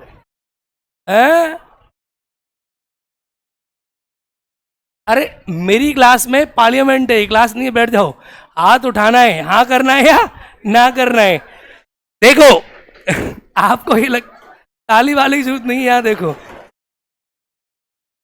यहाँ देखो, सीखो। मेरा जो उद्देश्य रहता है, मजाक नहीं कर रहा हूं मैं, पॉलिटी अगर आपको आती नहीं होगी ना रंग रंग में, आप चाय वाले के पास चले जाओ, तुमको हमें संविधान आता है, तुम्हारी दज्जियां से उड़ा देगा वो। इंडिया में पॉलिटी जानने का दो सबसे अच्छा है, चाय की दुकान और ट्रेन और लोकल बस। क्या? ये तीन चीजें बहुत इंपॉर्टेंट है। तो अगर आपको पॉलिटी आती नहीं है, एक कहावत है पढ़ना और एक है गुनना। क्या होता है? मेरा मानना है कि पढ़ने के साथ गुनना भी है। क्या करना है? तो हर चीज में पॉलिटी देखनी है। मुझे तो बीवी में पॉलिटी दिख जाती है कभी कभी, तो वहां भी राजनीति है, लेकिन वहां कॉन्सेप्ट है नारीवादियों का। देयर इज अ फेमिनिस्ट और फेमिनिस्ट हेजीमोनी। महिला ये कहती है, जब पढ़ोगे पॉलिटिकल थिंकर्स को, तो एक महिला है अन्ना आरेंट, वो ये कहती है, यूएस की पॉलिटिकल थिंकर है, पहले जर्मनी में थी। वो ये कहती है कि पुरुष जब कहता है महिला से मेरे लिए खाना लाओ, तो उसकी जुबान में जो लाओ वाला शब्द है ना, ब्रिंग फूड फॉर मी, वो पुरुषत्व को दर्शाता है। मैंने की तो बड़ी खतरनाक महिला है। वो कहती है कि जब महिला से कहा जाता है मेरे लिए खाना लाओ, इसका मतलब है वो महिला को ऑर्डर दे रहा है। वो उसको कहना चाहिए प्लीज मेरे लिए खाना लगवाओ। तो मैंने उस किताब को उठा के अलग रख दिया। ये किताब बहुत खतरनाक है, इसको पढ़ना नहीं चाहिए। तो नारीवादियों का कॉन्सेप्ट है। अब आप नारीवादी पढ़ोगे, जब आगे चल के पढ़ोगे तो यू विल रीड नारीवादी, ठीक है? आप पढ़ोगे फेमिनिस्ट की अप्रोच क्या होती है। फेमिनिस्ट बहुत सी चीजें कहते हैं। फेमिनिस्ट कहते हैं कि भारत में क्या जाता है कि भाई, जैसे अभी मोदी जी क्या कहते हैं बार बार, मोदी जी कहते हैं कि लौह पुरुष बनो। क्या बनो? कहते हैं पुरुष क्यों कहता है, महिला क्यों नहीं कहता? लौह महिला बनो, पुरुष। भाई आप देखोगे क्या लोग क्या कहते हैं, अच्छे पुरुष बनो। अच्छे पुरुष का क्या मतलब है? अच्छी महिला क्यों नहीं बनो? सेकंड, महिलावादी कहते हैं कि दुनिया में जो युद्ध हो रहा है, युद्ध और ये सिर्फ पुरुषों की वजह से होता है। महिलाएं सिर्फ शांति चाहती हैं। क्या चाहती है? शांति चाहती हैं। सिर्फ पुरुष युद्ध चाहते हैं। क्या चाहते हैं? युद्ध चाहते हैं। तो देखो पीएम क्या है। अब हमारे देश के प्रधानमंत्री जी बार बार कहते हैं कि मुझे 150 करोड़ की जनता ने चुन के भेजा है। तो प्रधानमंत्री निर्वाचित हुए, नियुक्त हुए? प्रधानमंत्री, अब आगे पढ़ोगे when you read article 74 Indian constitution, यही तो कॉन्सेप्ट आपको पढ़ने आगे बहुत मजा आने वाला है, क्योंकि अभी हम फैक्चुअल चीजों डील कर रहे हैं। अभी आपके ना बिल्कुल पौधे निकले नहीं है, आपके पौधे थोड़े बड़े करने पड़ेंगे। 10-15 दिन में आप थोड़े बड़े हो जाओगे, अभी आप अबोध बच्चे हो। कैसे हो? PM is appointed by the president of India. प्रधानमंत्री की नियुक्ति होती है आर्टिकल 75 में। प्रधानमंत्री निर्वाचित हुआ एमपी। क्या निर्वाचित हुआ? और एमपी को नियुक्त करता है राष्ट्रपति एज ए तो प्रधानमंत्री कैसा पोस्ट है? अपॉइंटेड पोस्ट है। ऐसे ही मंत्री कैसी पोस्ट है? क्योंकि प्रधानमंत्री क्या है भाई? प्रधानमंत्री कहते हैं मैं प्रधान सेवक। क्या? तो प्रधान सेवक का मतलब समझो भाई, प्रधान सेवक का मतलब है सेवकों में सबका, और सेवक कौन है? मंत्री, जो जनता चुन के भेज रही है। तो ये एक ही चीज है, ठीक है। तो ये वाला जो कॉन्सेप्ट है हमारा मंत्रिमंडल प्रणाली वाला, ये हमने कहां से लिया है? परमाधिकार लेख, आर्टिकल ऑफ द प्रोग्रेटिव, इसको एक्चुअली ये बोलते हैं मैंडमस या परमाधिकार। आगे पढ़ोगे आर्टिकल 32 में आपको देखने को मिलेगी ये। रिट्स का प्रोविजन है हमारे कॉन्स्टिट्यूशन में, रिट को झरना कहते हैं, न्याय का झरना। Certain writs borrowed from the US and certain from the Britain, ठीक है। तो अब यहां पर याद करने का बेसिक तरीका, दोबारा भी आपको जब आप राष्ट्रपति पढ़ोगे, तब संसद पढ़ोगे, तब पता चलेगा कि ब्रिटेन से लिया गया, राष्ट्रपति पढ़ोगे तो पता चलेगा अमेरिका से लिया गया, सब वहां मिलेगा आपको, दोबारा से पढ़ा जाएगा। बस यहां याद कर लो कि संसद के संबंध की सारी चीजें कहां से ली हैं। देखो भैया समझो, संसदीय प्रणाली कहां से ली है? अब संसद होगा तो संसद में अधिकार होंगे, कहां से लिए? संसद क्या बनाता है? कानून। तो कहां से लिए? संसद के सदस्यों के अधिकार कहां से लिए? कहां से लिए? संसद में कौन बैठते हैं? कौन बैठते हैं? संसद के सदस्य कहां से जाते हैं?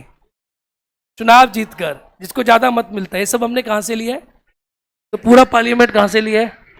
ब्रिटेन। खेल खत्म। अगला पॉइंट, कनाडा। लिखो कनाडा।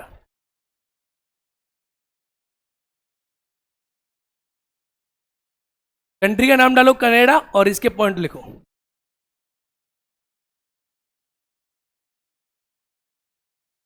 निष्कासित? अरे मंत्रिमंडल पढ़ेंगे तब पढ़ेंगे ना, बैठो तब पढ़ेंगे। मेरी क्लास में तुम अच्छे राजनेता बन के निकलोगे। हाँ बताओ। हाँ, इसकी अलग फीस लगेगी लेकिन। हाँ बोलो यार, क्या कर रहे हो? ऐसे कहो सर बड़ा करो, ऐसे ऐसे कर रहे हो। अच्छा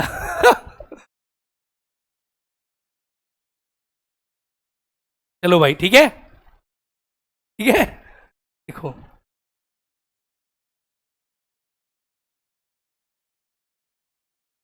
लिख लिया आप लोगों ने? कनाडा से क्या क्या लिया गया है?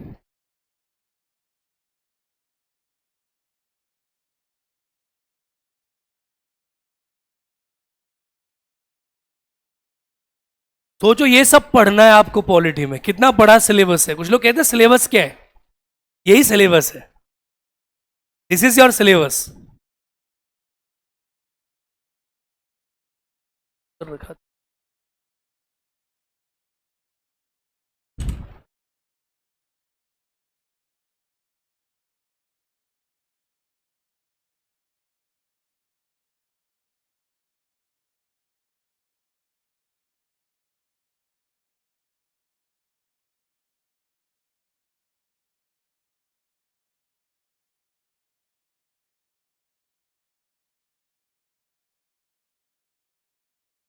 कनाडा, कनेडे वाली हो है?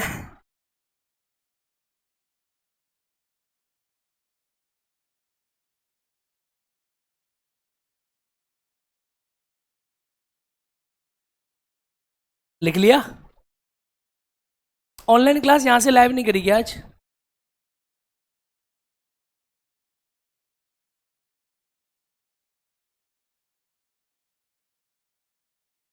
मैं दोनों बैचेस को साथ लेके चल रहा हूं, दोनों बैच।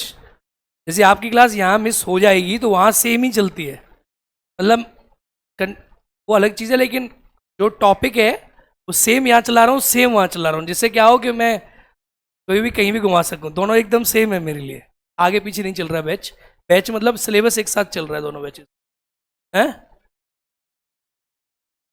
वहाँ पॉलिटी 11:30 बजे से सेम बैच चल रहा है, batch is running on the same pace. दोनों को मैंने सेम पेस लिया है, मतलब जितना सिलेबस यहाँ खींचता है उतना ही वहाँ खींचता है?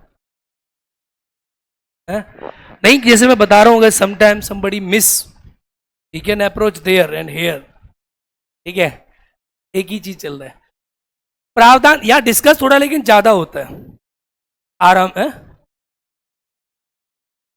क्योंकि यहाँ क्या है ना, मैं आपको एकदम चीता बनाना चाह रहा हूं। क्या चीता एकदम। और देखना 10 दिन के अंदर तुम ऐसे 10 दिन, अभी 2-3 दिन हुए ना अभी हमें, 10 दिन के अंदर तुम चीता बन के दहाड़ोगे, मेरा प्रॉमिस है। अमेरिका में पीएम क्यों नहीं होता, पढ़ेंगे इस बात को, धैर्य रखो, सब आएगा आगे। ये सब पढ़ेंगे ना, सरकार के प्रकार पढ़ेंगे, तभी इसको पढ़ेंगे अमेरिका में पीएम क्यों नहीं होता। देखो कनाडा से हमने क्या लिया है, कनाडा क्या लिया है, कनाडा से लिया है एक सशक्त केंद्र के साथ अर्ध सरकार का स्वरूप।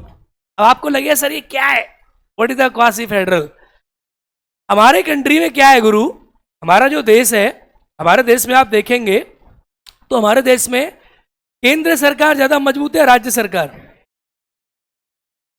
केंद्र सरकार, केंद्र सरकार जो है मजबूत है, तो इसे क्या कहेंगे कि central government is more strong और लेस स्ट्रांग। भाई हमारे कंट्री में डिवीजन ऑफ पावर है, किसी भी कंट्री में डिवीजन ऑफ पावर जहां होता है उसे कहते हैं आप, उस प्रकार की कंट्री को कहते हैं आप फेडरल कंट्री। क्या कहते हैं, ये आगे आप पढ़ोगे, उसे फेडरल कहते हैं, संघवाद, जहां शक्तियां केंद्र और राज्यों के मध्य में बटी होती हैं, where the powers are divided between the centre और द स्टेट, उसे कहते हैं संघवाद। भारत में भी बटी हैं, लेकिन जो असली संघ है उसमें शक्तियां बराबर बटी होती हैं, जितनी केंद्र पे उतनी ही। लेकिन भारत में क्या है, आप जब पढ़ोगे तो भारत की संघ सूची में 100 विषय हैं, राज्य सूची में 61 विषय हैं, समवर्ती सूची में 52 विषय हैं, अवशिष्ट शक्तियां केंद्र में, तो केंद्र के पास ज्यादा या राज्य के पास ज्यादा, तो भारत पूर्ण संघ हुआ क्या। इसीलिए कहते हैं कि भारत कैसा संघ है, कैसा संघ है। तो अब आपको जब संघवाद पढ़ेंगे हम, संघवाद एक टॉपिक है, अभी पढ़ाऊंगा तो आपकी समझ में बिल्कुल नहीं आएगा, क्योंकि न तो आपने लोकसभा पढ़ी। सरकार के 4 प्रकार होते हैं, एक राष्ट्रपति प्रकार की सरकार, presidential form of the government, एक पार्लियामेंट्री टाइप,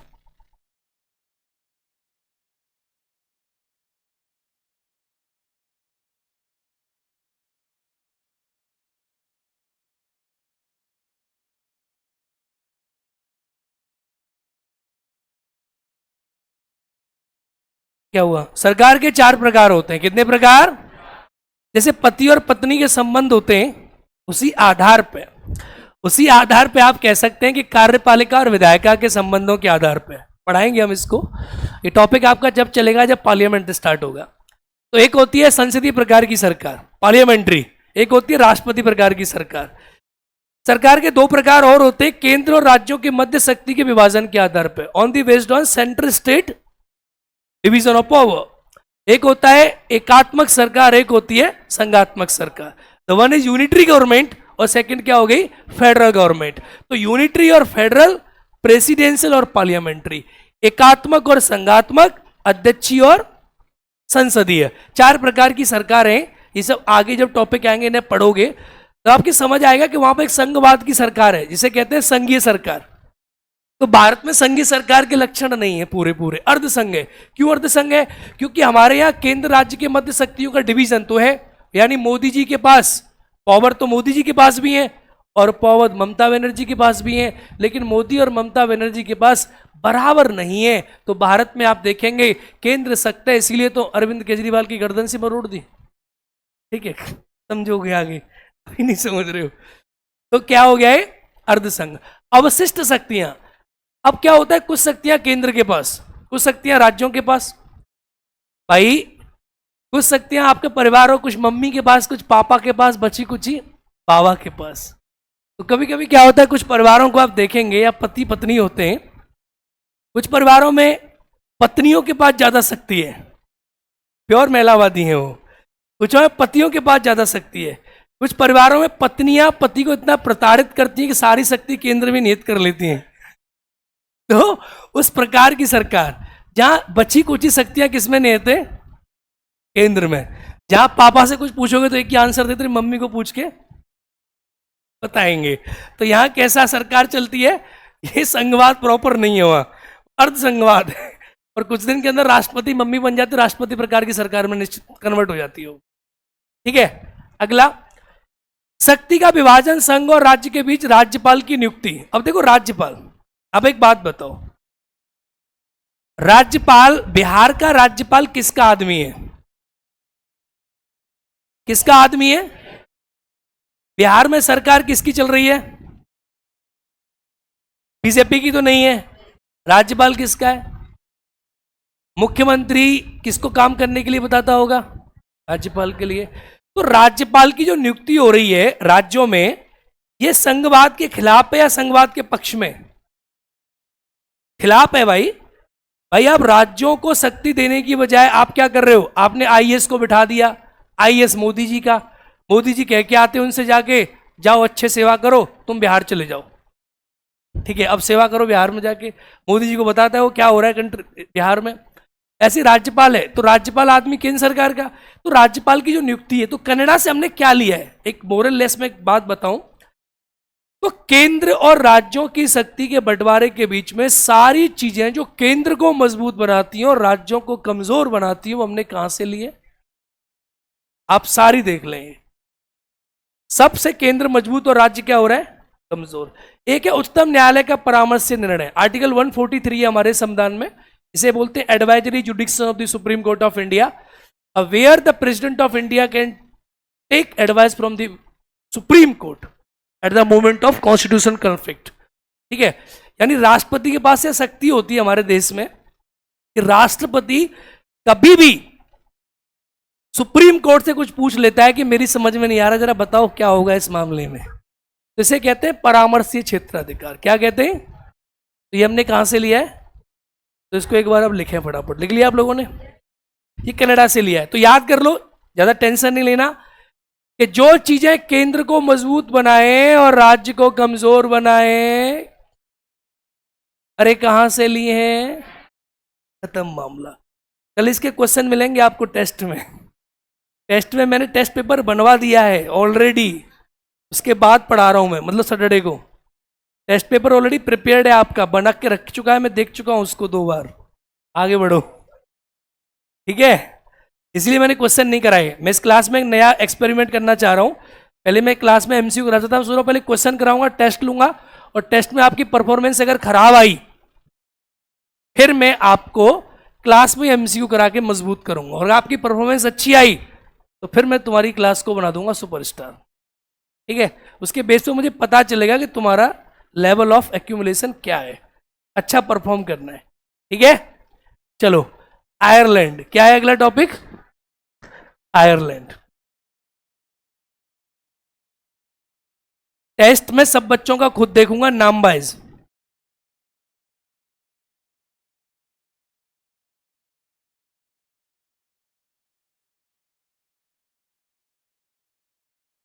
लिख लिया? आपका तो लिखा हुआ होगा, ये लिखा है था आपकी क्लास में? ऐसे नहीं लिखाया था? आपकी में नहीं लिखाया होगा, आपकी में साथ के साथ लिखाया था ना? ठीक है,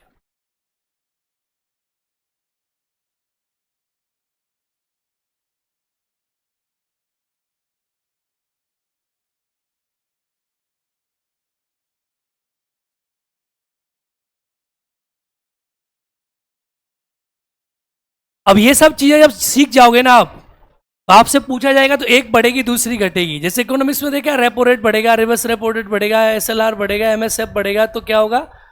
इन्फ्लेशन कम होगा, बढ़ेगा। ऐसे एक सिस्टम होता है। ऐसे यहां भी है, ये चीजें होंगी तो ये सरकार होगी, ये चीज होंगी तो ये सरकार होगी। मॉड्यूल्स फिक्स है यहाँ पे। पहले आप लिखो इसको, आयरलैंड। हम्म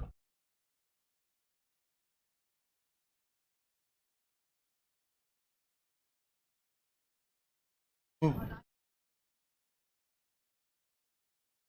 होता है ना, जैसे आपातकाल में एकात्मक हो जाता है। हाँ, तभी तो कहते हैं इंडिया में दोनों फीचर हैं, एकात्मक संघात्मक। डीपीएसपी क्या है?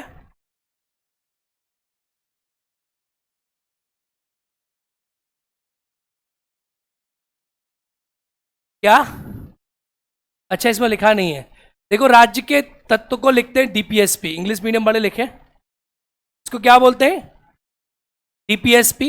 और बाकी तो इसमें लिखा है directive principle of state policy, DPSP. DPSP, हाँ।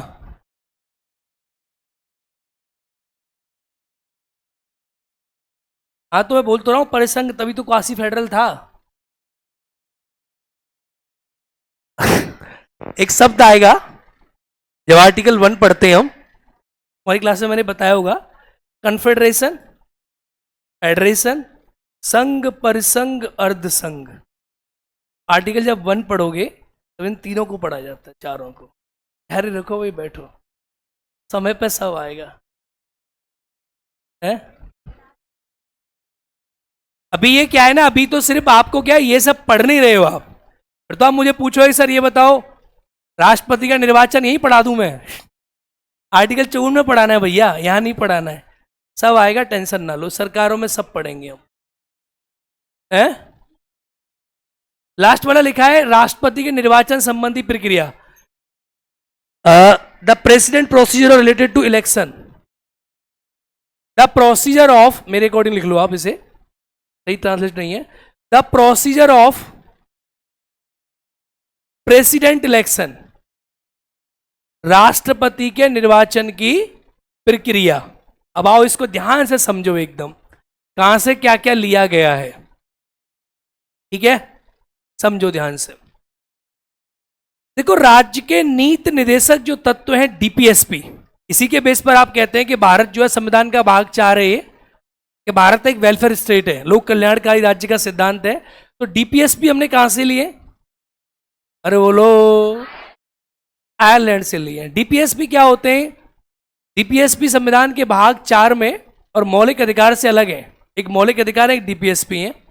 डीपीएसपी के लिए आप कोर्ट नहीं जा पाते, लोक कल्याणकार की बात करते हैं डीपीएसपी। गांधीवादी तत्व है डीपीएसपी, इनके बारे में जानेंगे डीपीएसपी क्या है।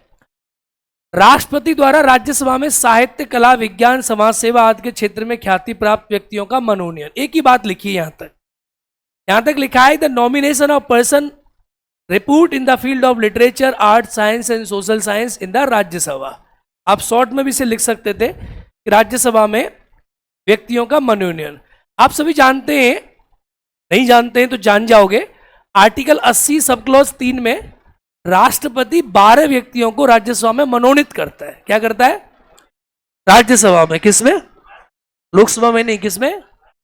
तो 12 व्यक्ति जो होते हैं वो अलग अलग फील्ड से होते हैं, आर्ट से, जैसे कला से, तेंदुलकर वगैरह को किया गया था, तेंदुलकर, रेखा, ये सब हुए। विज्ञान से, समाज सेवा से, इनसे 12 लोगों को राष्ट्रपति राज्यसभा में मनोनयन करता है। तो ये वाला जो कॉन्सेप्ट है, क्यों करता है, ये कहां से लिया है? कहां से लिया है? आयरलैंड है। कहाँ हो तुम? खड़े हो जाओ, ठंडा मंगाओ उसके लिए। हाँ, एंग्लो इंडियन करता है तो लोकसभा पढ़ रहे हो यहाँ तुम, या ये पढ़ रहे हो कहां से क्या लिया गया है। तो अब इसमें एंग्लो इंडियन कैसे पढ़ लोगे तुम? करता है तो बहुतों करता है, एंग्लो इंडियंस को भी करता है, राष्ट्रपति निर्वाचन आयोग के अध्यक्ष को करता है, एससी आयोग के अध्यक्ष को करता है, एसटी आयोग के अध्यक्ष को करता है, बहुत सारी चीजें करता है वो। तो हाँ, मनोनीत तो एंग्लो इंडियंस को करता है, लेकिन वो अलग प्रोविजन है। मैंने कहा लोकसभा नहीं, वो किसमें करता है? मैंने एक शब्द बोला था, क्या? लोकसभा नहीं, क्या बोला था? हाँ, इसीलिए वो कहां करता है, और अब वो ही बंद हो गया। Anglo Indians are appointed by the president of India in Lok Sabha, 2 लोगों करता था। और इसको पढ़ेंगे तो पढ़ेंगे एंग्लो इंडियन होते कौन है, अभी तो यही नहीं पता तुम लोगों को। तो एंग्लो इंडियंस को लोकसभा में करता है, राज्यसभा में नहीं। यहां सिर्फ इतना ध्यान दो कि आयरलैंड से हमने ये पॉइंट लिया है कि राज्यसभा में 12 व्यक्तियों को क्या करता है राष्ट्रपति। खत्म भाई, कुछ नहीं ध्यान देना। राष्ट्रपति के निर्वाचन की प्रक्रिया, अब जब हमारे कंट्री में प्रेसिडेंट का चुनाव होता है ना, बड़ी कठिन सी प्रक्रिया है। आर्टिकल 55 में इसके बारे में पढ़ोगे आप। Article 55 deals with it. राष्ट्रपति का निर्वाचन एकल संक्रमण मत प्रणाली से होता है, विधायक का मत, इसका मत, एमपी का मत, गुणा भाग, जोड़ जोड़ सब। इसका जो प्रोसीजर है, लोकसभा के सदस्य निर्वाचित, राज्यसभा के निर्वाचित, विधानसभा के निर्वाचित, ये कहां से लिया गया है? समझ गए? तो ये आयरलैंड के तत्व हैं। 3-4 बातें इसमें। नंबर 1 क्या है? डीपीएसपी। क्या है? राज्यसभा में लोगों की नियुक्ति। और तीसरा क्या? राष्ट्रपति के निर्वाचन का तरीका, method of the president election. Article 55 में आपको देखने को ये मिलता है। अब छोटी छोटी चीजें हैं, 2-3 और देश है, इनको फटाफट से कवर करो। एक है दक्षिण अफ्रीका,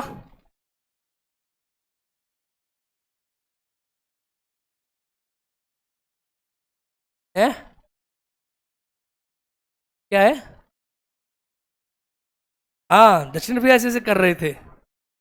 देखो कितनी अजीब बात है, या मतलब पॉलिटी पढ़ोगे तो ये, अब बताओ लोगों ने देखा प्रधानमंत्री ये कर रहा है, मैं ये देख रहा था कि प्रधानमंत्री कर रहे हैं मतलब पार्लियामेंट्री गवर्नमेंट फॉर्म, और मुझे तो लगा कि मोदी जी कुछ बोल ना जाए, नहीं तो मिशन फेल ना हो जाए, उसके बाद ही बोले। ऐसा कुछ नहीं है, it is great impact for a country, बढ़िया बात थी ये।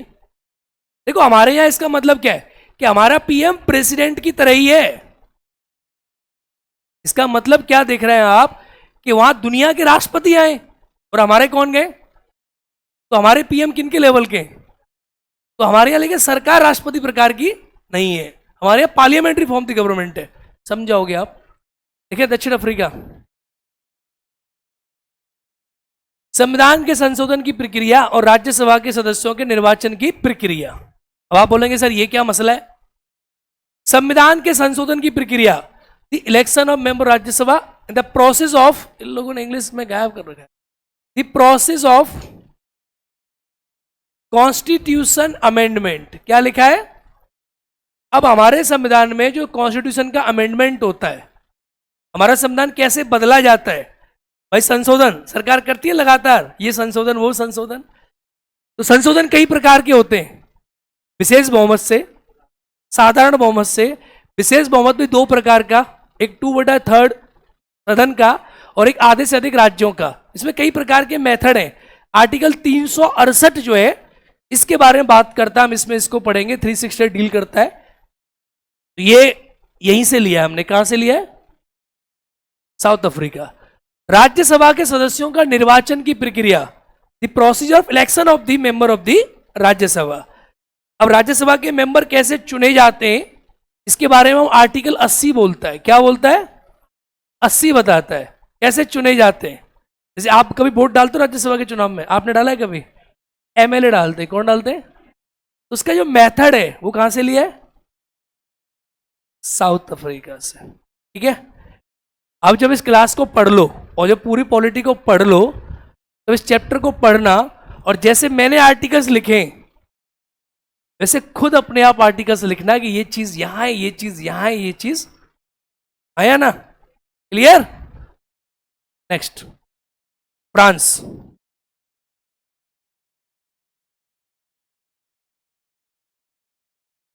फ्रांस, हरे कृष्ण। फ्रांस कुछ नहीं चाहिए, नारियल पानी दे दो अगर है तो, नारियल पानी मंगाओ। France, France, France. हाथ में 4-5 घंटा पड़ा, 10 तो बज भी गए, 10:06 हो गई। तो लंबा पढ़ लें क्या? वैसे पता है जब टॉपिक चलेंगे ना हमारी क्लास में, मतलब जब आर्टिकल 1 स्टार्ट होगा, मुझे नहीं लगता कि 2-4 घंटे तुम्हें कुछ लगेंगे। पढ़ रहे हैं? अरे मैडम, सिलेबस में आर्टिकल 1 से लेकर कहां से 300 तक पढ़ना है। इसमें सब है जो तुम सोच नहीं सकती, वो सब है इसमें। लोकसभा, राज्यसभा, सब है, कुछ भी इससे बाहर। प्लस ये 395 के अलावा हमें बहुत सारे एक्ट पढ़ने पड़ते हैं। क्या पढ़ने पड़ते हैं?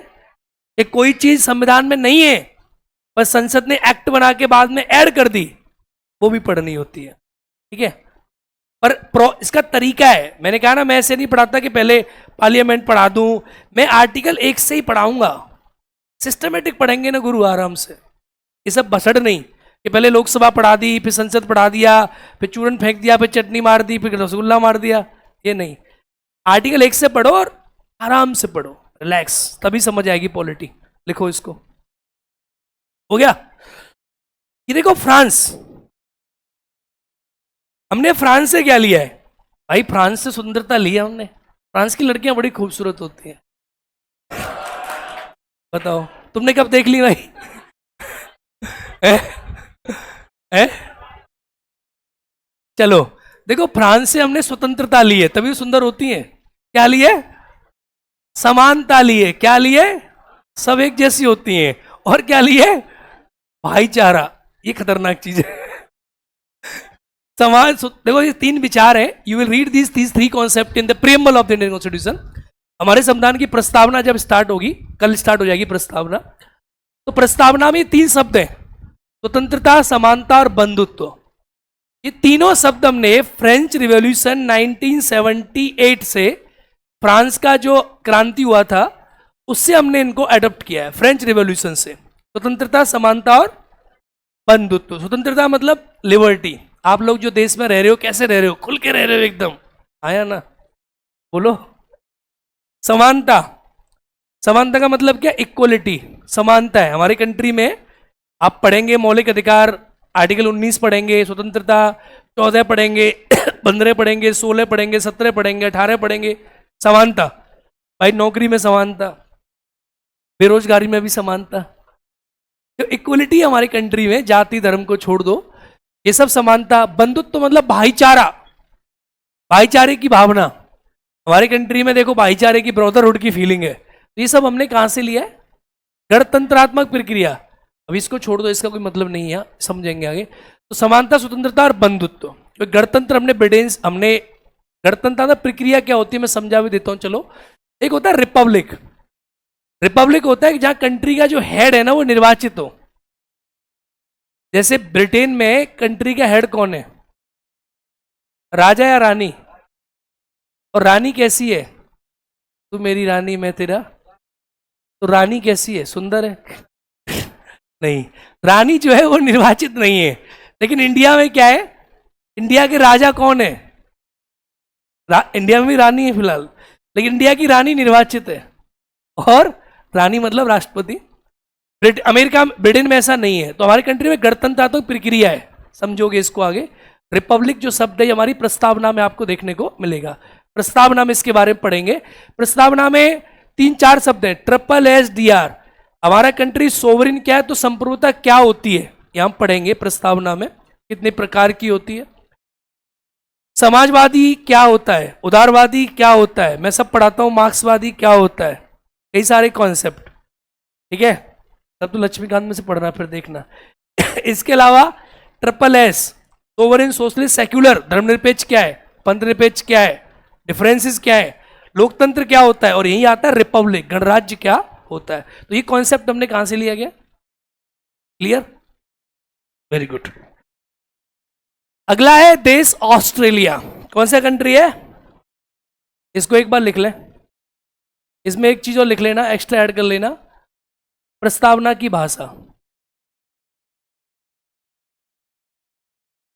Language of the preamble.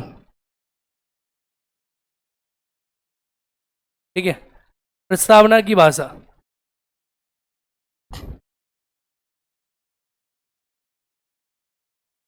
दो तीन चीजें लिख फटाफट से. संवर्ती सूची. चलो लो, संवर्ती सूची. संवर्ती सूची लिखो. संवर्ती सूची, संयुक्त अधिवेशन, संयुक्त अधिवेशन, ज्वाइंट सिटिंग.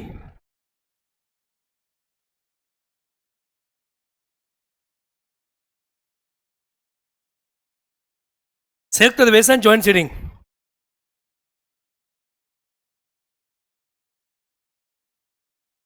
बस. और प्रस्तावना की भाषा. What is this? क्या है? मसला क्या है? ऑस्ट्रेलिया से हमें कंगारू लेने चाहिए थे. हमारे संविधान में 7वीं अनुसूची है, पढ़ोगे आप. उसके अंदर क्या है? 3 प्रकार की अनुसूचियां हैं, मतलब 3 लिस्ट हैं. केंद्र, राज्य और संवर्ती, जो मैंने अभी बताया था. इसमें 52 विषय हैं. वो हमने कहां से लिया? जिसमें कानून का निर्माण दोनों कर सकता है, केंद्र और राज्य.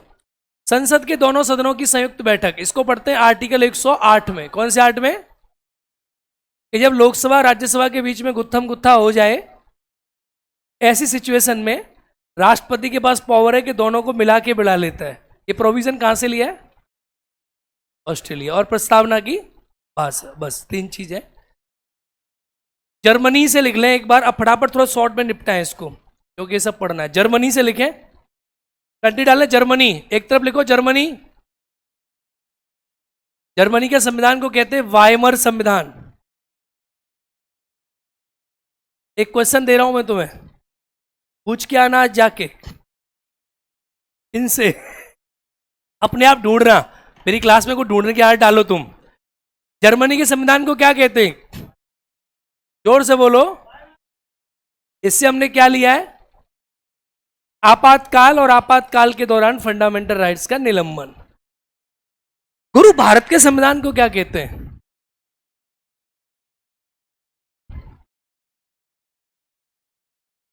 जर्मनी के संविधान को क्या कहते हैं? तो भारत को क्या कहते हैं?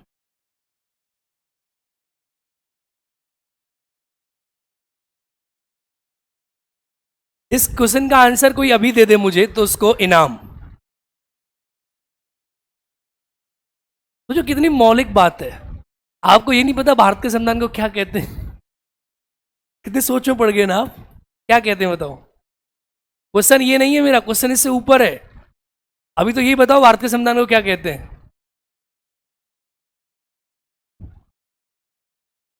बताओ बताओ। बड़ी सोच में पड़ गई यार। गांधी संविधान, मौलिक संविधान, क्या कहते हैं भारत के संविधान को? अरे जर्मनी के संविधान को वायमार संविधान कहते हैं, भारत के संविधान को भारत का संविधान कहते हैं। अब क्वेश्चन ये है कि भारत के संविधान को भारत का संविधान कहते हैं, ये बात कौन से आर्टिकल में लिखी है?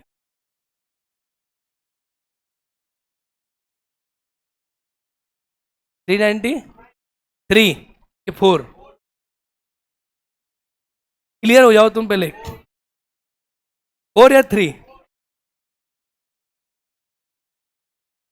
ये चलो, इस क्वेश्चन को सस्पेंस के लिए छोड़ दो। 393 394 पे आएंगे तब शॉर्ट टाइटल्स पढ़ते वहां जम देंगे। लेकिन लिखा है ये, सोचो हमारे संविधान में ये भी लिखा है कि संविधान को किस नाम से पुकारेंगे। ऐसा नहीं तुम कह दो गांधी संविधान, नेहरू संविधान, समाजवादी संविधान, धर्मनिरपेक्ष संविधान, ऐसा नहीं है। इसका नाम है और ये लिखा है हमारे संविधान में। एक आर्टिकल है इसके बारे में, ठीक है। चलो, तो जर्मनी से हमने क्या लिया है? क्या लिया है हमने? आपातकाल में आप देखते हैं फंडामेंटल राइट सस्पेंड हो जाते हैं, मौलिक अधिकार हट जाते हैं। तो आपातकाल के बारे में संविधान के भाग 18 में पढ़ेंगे, जहां 352, 356 और 360 आर्टिकल है, ठीक है। मुझे लगता है अभी खत्म हो जाता, अभी और रह गया। जापान, लिखो Japan.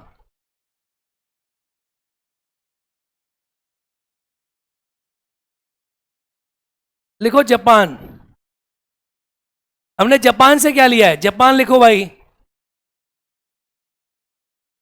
Procedure establish by law, विधि द्वारा स्थापित प्रक्रिया।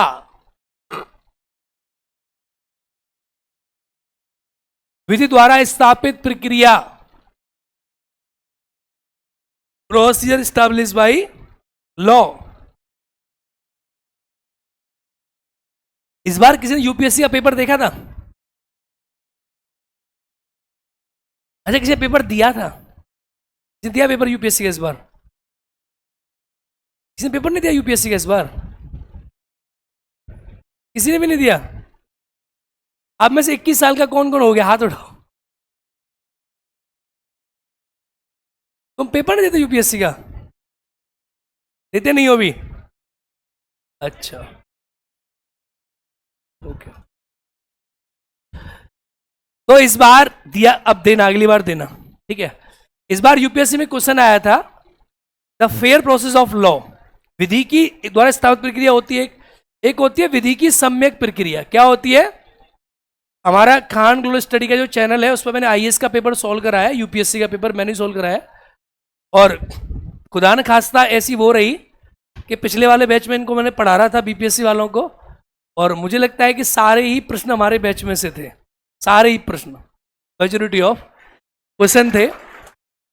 तो नहीं तो उसमें क्वेश्चन आया था कि विधि की सम्यक प्रक्रिया, आर्टिकल 21 में इसको पढ़ते हो तो एक होती है विधि द्वारा स्थापित प्रक्रिया, एक होती है विधि की सम्यक प्रक्रिया, एक होती है विधि द्वारा स्थापित प्रक्रिया। तो अलग अलग चीजें हैं, इसके बारे में पढ़ेंगे हम। एक आर्टिकल 14 में, एक आर्टिकल 21 में, अलग अलग प्रोविजंस हैं। और ये प्रक्रिया हमने कहां से ली है? सॉरी, ये आपने कहां से लिए? एक होती है विधि के समझ समानता का कॉन्सेप्ट, वो हमने लिया इंग्लैंड से। एक विधि की सम्यक प्रक्रिया, वो हमने यूएसए से। एक विधि द्वारा स्थापित प्रक्रिया, ये हमने कहां से लिया? जापान से। इसमें क्या होता है कि कोई भी काम होगा तो कानून के अनुसार होगा। किसके अनुसार होगा? कानून के अनुसार। प्रोसेस स्टैब्लिश बाय लॉ, मतलब जो कानून ने प्रोसीजर बनाया है। अब देखो भाई, न्याय करने के कई रास्ते हैं। अब तुमने देखा कि एक रेप हुआ था वहां पर, आंध्र प्रदेश में हुआ था, कहां हुआ था? नहीं नहीं, हैदराबाद में, जहां उस रेपिस्ट को उठा के लोगों ने मार दिया था, पुलिस ने मार, जो भी है। अब फॉर एग्जांपल समझो, तुम उसको छोड़ो, rape is wrong word, it must not be used. Yogi ji की सरकार लोगों को टपका देती है, न्याय करती है। क्या करती है? लेकिन वो न्याय एस्टैब्लिश बाय लॉ है क्या? तो ये क्या कहता है कि न्याय होगा, लेकिन कौन से तरीके से होगा? जो कानून ने दिया है। तो न्याय करने के कई तरीके हैं। एक मूवी आती थी पहले, इसमें कहा, तो कहता है बॉबी देओल, बिना हथियार, बिना सवाल, बिना जवाब, अपन का फैसला ऑन द स्पॉट। एक मूवी थी कोई, बिच्छू बिच्छू करके थी, वहां से रिलेट करते हैं कॉन्सेप्ट ऑफ योगी जस्टिस। ठीक है, चलो अगला लिखो। सोवियत संघ, यूएसएसआर। खत्म कर दो इसको जल्दी से, बहुत समझाने में समय ले लिया, और उस क्लास में जल्दी हो जाएगा ये आज। यूएसएसआर, सोवियत संघ।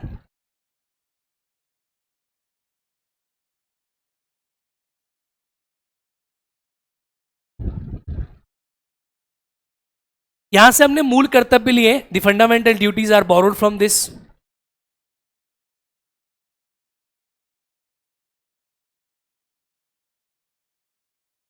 प्रस्तावना में सामाजिक, आर्थिक और राजनीतिक न्याय, आप न्याय लिखना, डोंट मेक दैट आदर्स।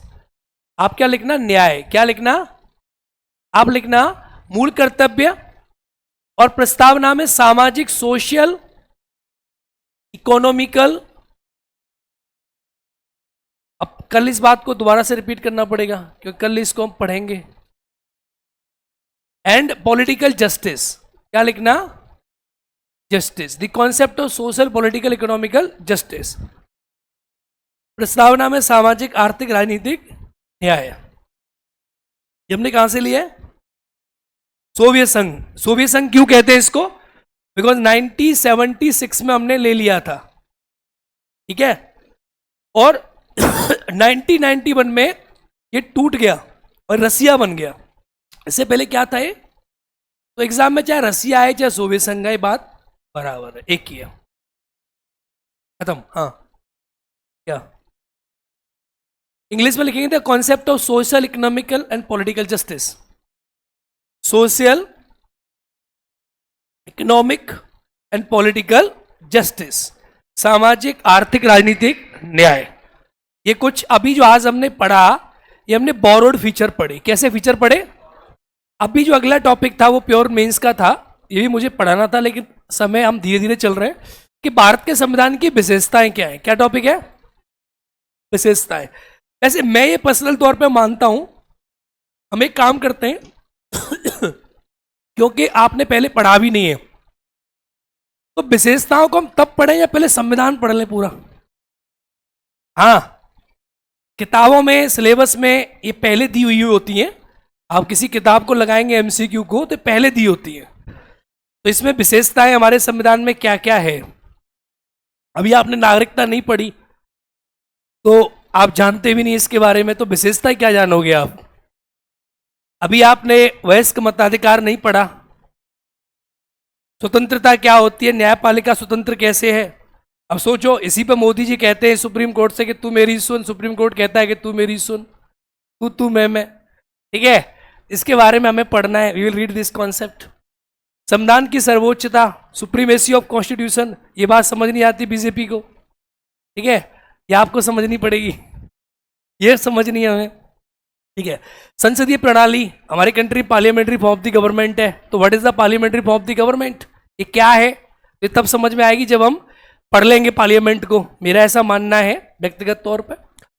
मूल अधिकार, मूल कर्तव्य, डीपीएसपी, ये हमारे कंट्री में स्पेशली दिए गए, तो ऐसे क्यों दिए गए, इसके बारे में विशेषता है हमारे संविधान की।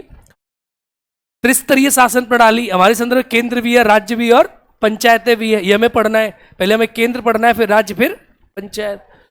ऐसे ही इमरजेंसी प्रोविजंस हमारे संविधान में दिए हैं, those makes constitution of India is very special, कि हम कभी तो एकदम एकात्मक हो जाते हैं रफ्तार की तरह, और कभी संघात्मक हो जाते हैं। इसके अलावा Indian state is a secular state.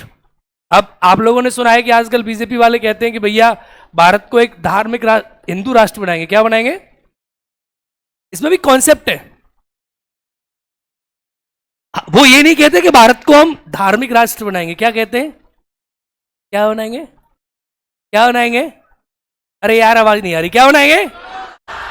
What is the difference between, if you meet, मैं जब मिलता हूं किसी प्रो बीजेपी प्रोफेसर या किसी प्रो बीजेपी आदमी से, तो somebody who's from background of RSS, तो तुम उनसे पूछोगे कि what is the difference between the Hindu राष्ट्र एंड द रिलीजियस राष्ट्र, कि धार्मिक राष्ट्र तुम भारत को कैसे बना रहे हो? भारत तो पंथ निरपेक्ष राष्ट्र है। तो आम आदमी जो बीजेपी भक्त होगा उसे तो पता नहीं इन दोनों में क्या अंतर है। वो तो कहता है कोई सेकुलर वेकुलर नहीं, सेकुलर लोग तो मूर्ख होते हैं, हम तो धार्मिक लोग हैं। लेकिन जो पढ़े लिखे विंग है वो क्या कहती है, दिस इज डिफरेंस। वो कहते हैं इंडिया को हम धार्मिक राष्ट्र थोड़ी ना बना रहे हैं, नहीं बना रहे, वो बना भी नहीं रहे। अभी कभी उन्होंने सुना, कभी आपने सुना कि कोई बीजेपी का कोई बड़ा नेता या कोई संघ का बड़ा नेता कभी ये कहता हो कि भारत को हम धार्मिक राष्ट्र बना रहे हैं? सुना आपने कभी? बन भी नहीं सकता, बन भी नहीं सकता। This provision is mention in Indian constitution and the supreme court of India is also declared it in number of cases, 1980, 1978, Minerva Mills, number of cases, कि सेक्युलरिज्म हमारे कंट्री का क्या है, बेसिक स्ट्रक्चर है, इसे सरकार बदल नहीं सकती। आपको केसेस भी पढ़ाएंगे हम सारे धीरे धीरे साथ में। केस इस बार इस क्लास में केस को एक बार में पढ़ाऊंगा मैं, 150 केस एक बार में आपको पढ़ा दी जाएंगे कि 50 केसेस हैं, इनसे आपको बार बार पढ़ना पड़ेगा। तो बन नहीं सकता। तो वो कहते हैं हम हिंदू राष्ट्र बनाने की बात कर रहे हैं। और हिंदू क्या है? जब बाल गंगाधर तिलक को पढ़ोगे तो तिलक का कॉन्सेप्ट है कि Hindu is not a religion. वो कहते हैं हिंदू तो संस्कृति है। क्या है? तो भारत की संस्कृति हिंदू बना रहे हैं हम, राष्ट्र नहीं। तो ऐसी संस्कृति वाला, हिंदू संस्कृति वाला राष्ट्र हिंदू, तो ये सेक्युलर स्टेट हुआ, मतलब इसको धार्मिक राज्य कहेंगे। तो अगर आपके मन में कभी गलती हो कि भारत जो है हिंदू राष्ट्र नहीं बन सकता, तो इसका भी पेच है बीजेपी के पास, संविधान में है इसका पेच, इसका पेच है। जैसे 370 का पेच निकाल लिया ना, ऐसे इसका भी पेच है। हिंदू राष्ट्र मतलब है हिंदू संस्कृति को मानने वाला राष्ट्र, और हिंदू कोई धर्म ही नहीं है, हिंदू तो संस्कृति है। और संस्कृति की पूजा तिलक साहब ने कही थी, और तिलक को जब पढ़ते हो तो तिलक के अलग कॉन्सेप्ट है उसके रिलेटेड। तो हिंदू राष्ट्र कहते हैं वो हिंदू देश ने, हिंदू, अब राष्ट्र भी अलग है और देश भी अलग है। डिफरेंस बिटवीन द कंट्री और नेशन क्या होता है? राष्ट्र अलग है और राज्य अलग है, क्या अंतर है दोनों में? तो अभी क्या है, जैसे आप अखबार पढ़ते हो, अभी आपकी बुद्धि इतनी डेवलप नहीं है कि अखबार को आप सही से समझ पा रहे हो, क्योंकि आप लोग क्या समझते हो, आप समझते हो जो कह रहा है ये वही बातें कह रहा है, ऐसा नहीं है। जब आर्टिकल पढ़ते हो अखबार में तो उसमें देखोगे कि वो इन शब्दों का प्रयोग करता है। राष्ट्र क्या होता है? कोई बता सकता है राष्ट्र क्या होता है? राष्ट्र क्या है, कोई बता सकता है? और देश क्या है? नेशन और कंट्री में क्या डिफरेंस है? अब ज्योग्राफी वाले सर आपको पढ़ाते होंगे कंट्री, पढ़ाते नहीं पढ़ाते कि राष्ट्र पढ़ाते हैं? क्या पढ़ाते हैं? क्या डिफरेंस है, कोई बता सकता है? एक तो दिक्कत है बेटा, तुम क्लास में नहीं गए, कॉलेज में गए हो तुम। क्या अंतर है, क्या डिफरेंस है? ट्रेडिशनल, खड़े होके बता, बिंदास खुल के बोला करो मेरी क्लास में, हो जा खड़ा, बोल। हाँ,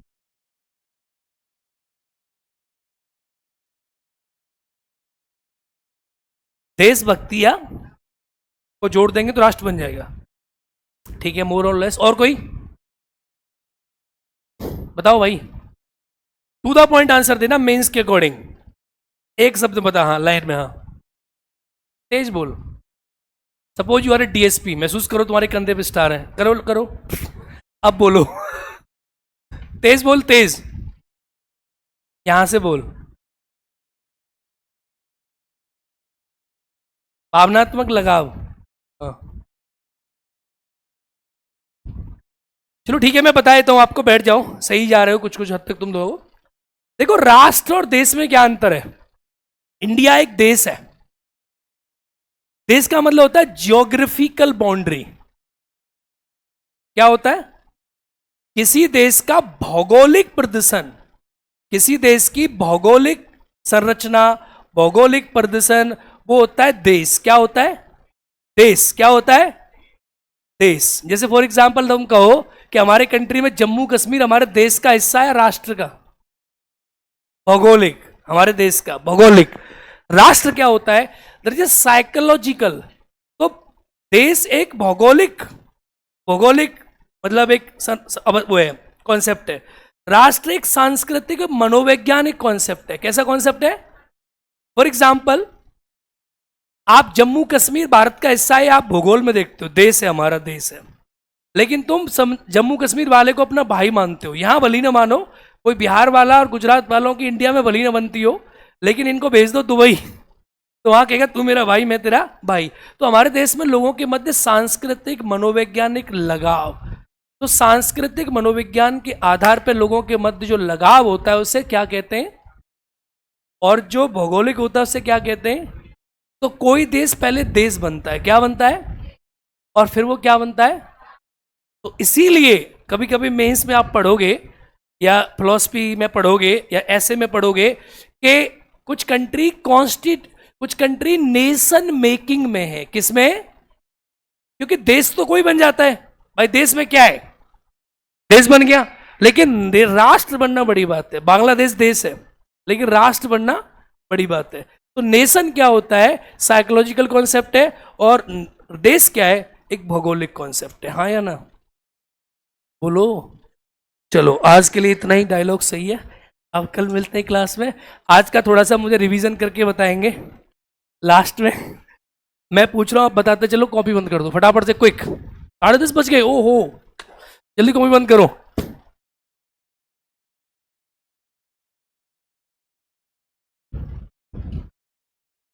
चलो, हाँ, बताना है आपको, हमारे देश में संसदीय प्रणाली कहां से ली गई है। संसद किसका है? मौलिक अधिकार, राष्ट्रपति का पोस्ट, उपराष्ट्रपति, न्यायपालिका का पुनरावलोकन, संसद में मंत्री, मंत्रियों के अधिकार, संसदीय प्रणाली, केंद्र मजबूत, राज्य कमजोर, राज्यपाल की नियुक्ति, आपातकाल, आपातकाल, डीपीएसपी, डीपीएसपी, राज्यसभा में 12 व्यक्तियों का मनोनयन, संविधान का संशोधन, संविधान का संशोधन, साउथ, प्रस्तावना की भाषा, प्रस्तावना की भाषा। ठीक है, गुड। अब कल पढ़ेंगे। थैंक यू बाबा, नमस्कार, जय हिंद। कल स्टार्ट करेंगे, we'll start the constitution of India. कल हम स्टार्ट करेंगे भारत का, मिठाई खा के आना। जय हिंद, नमस्कार, जय हिंद।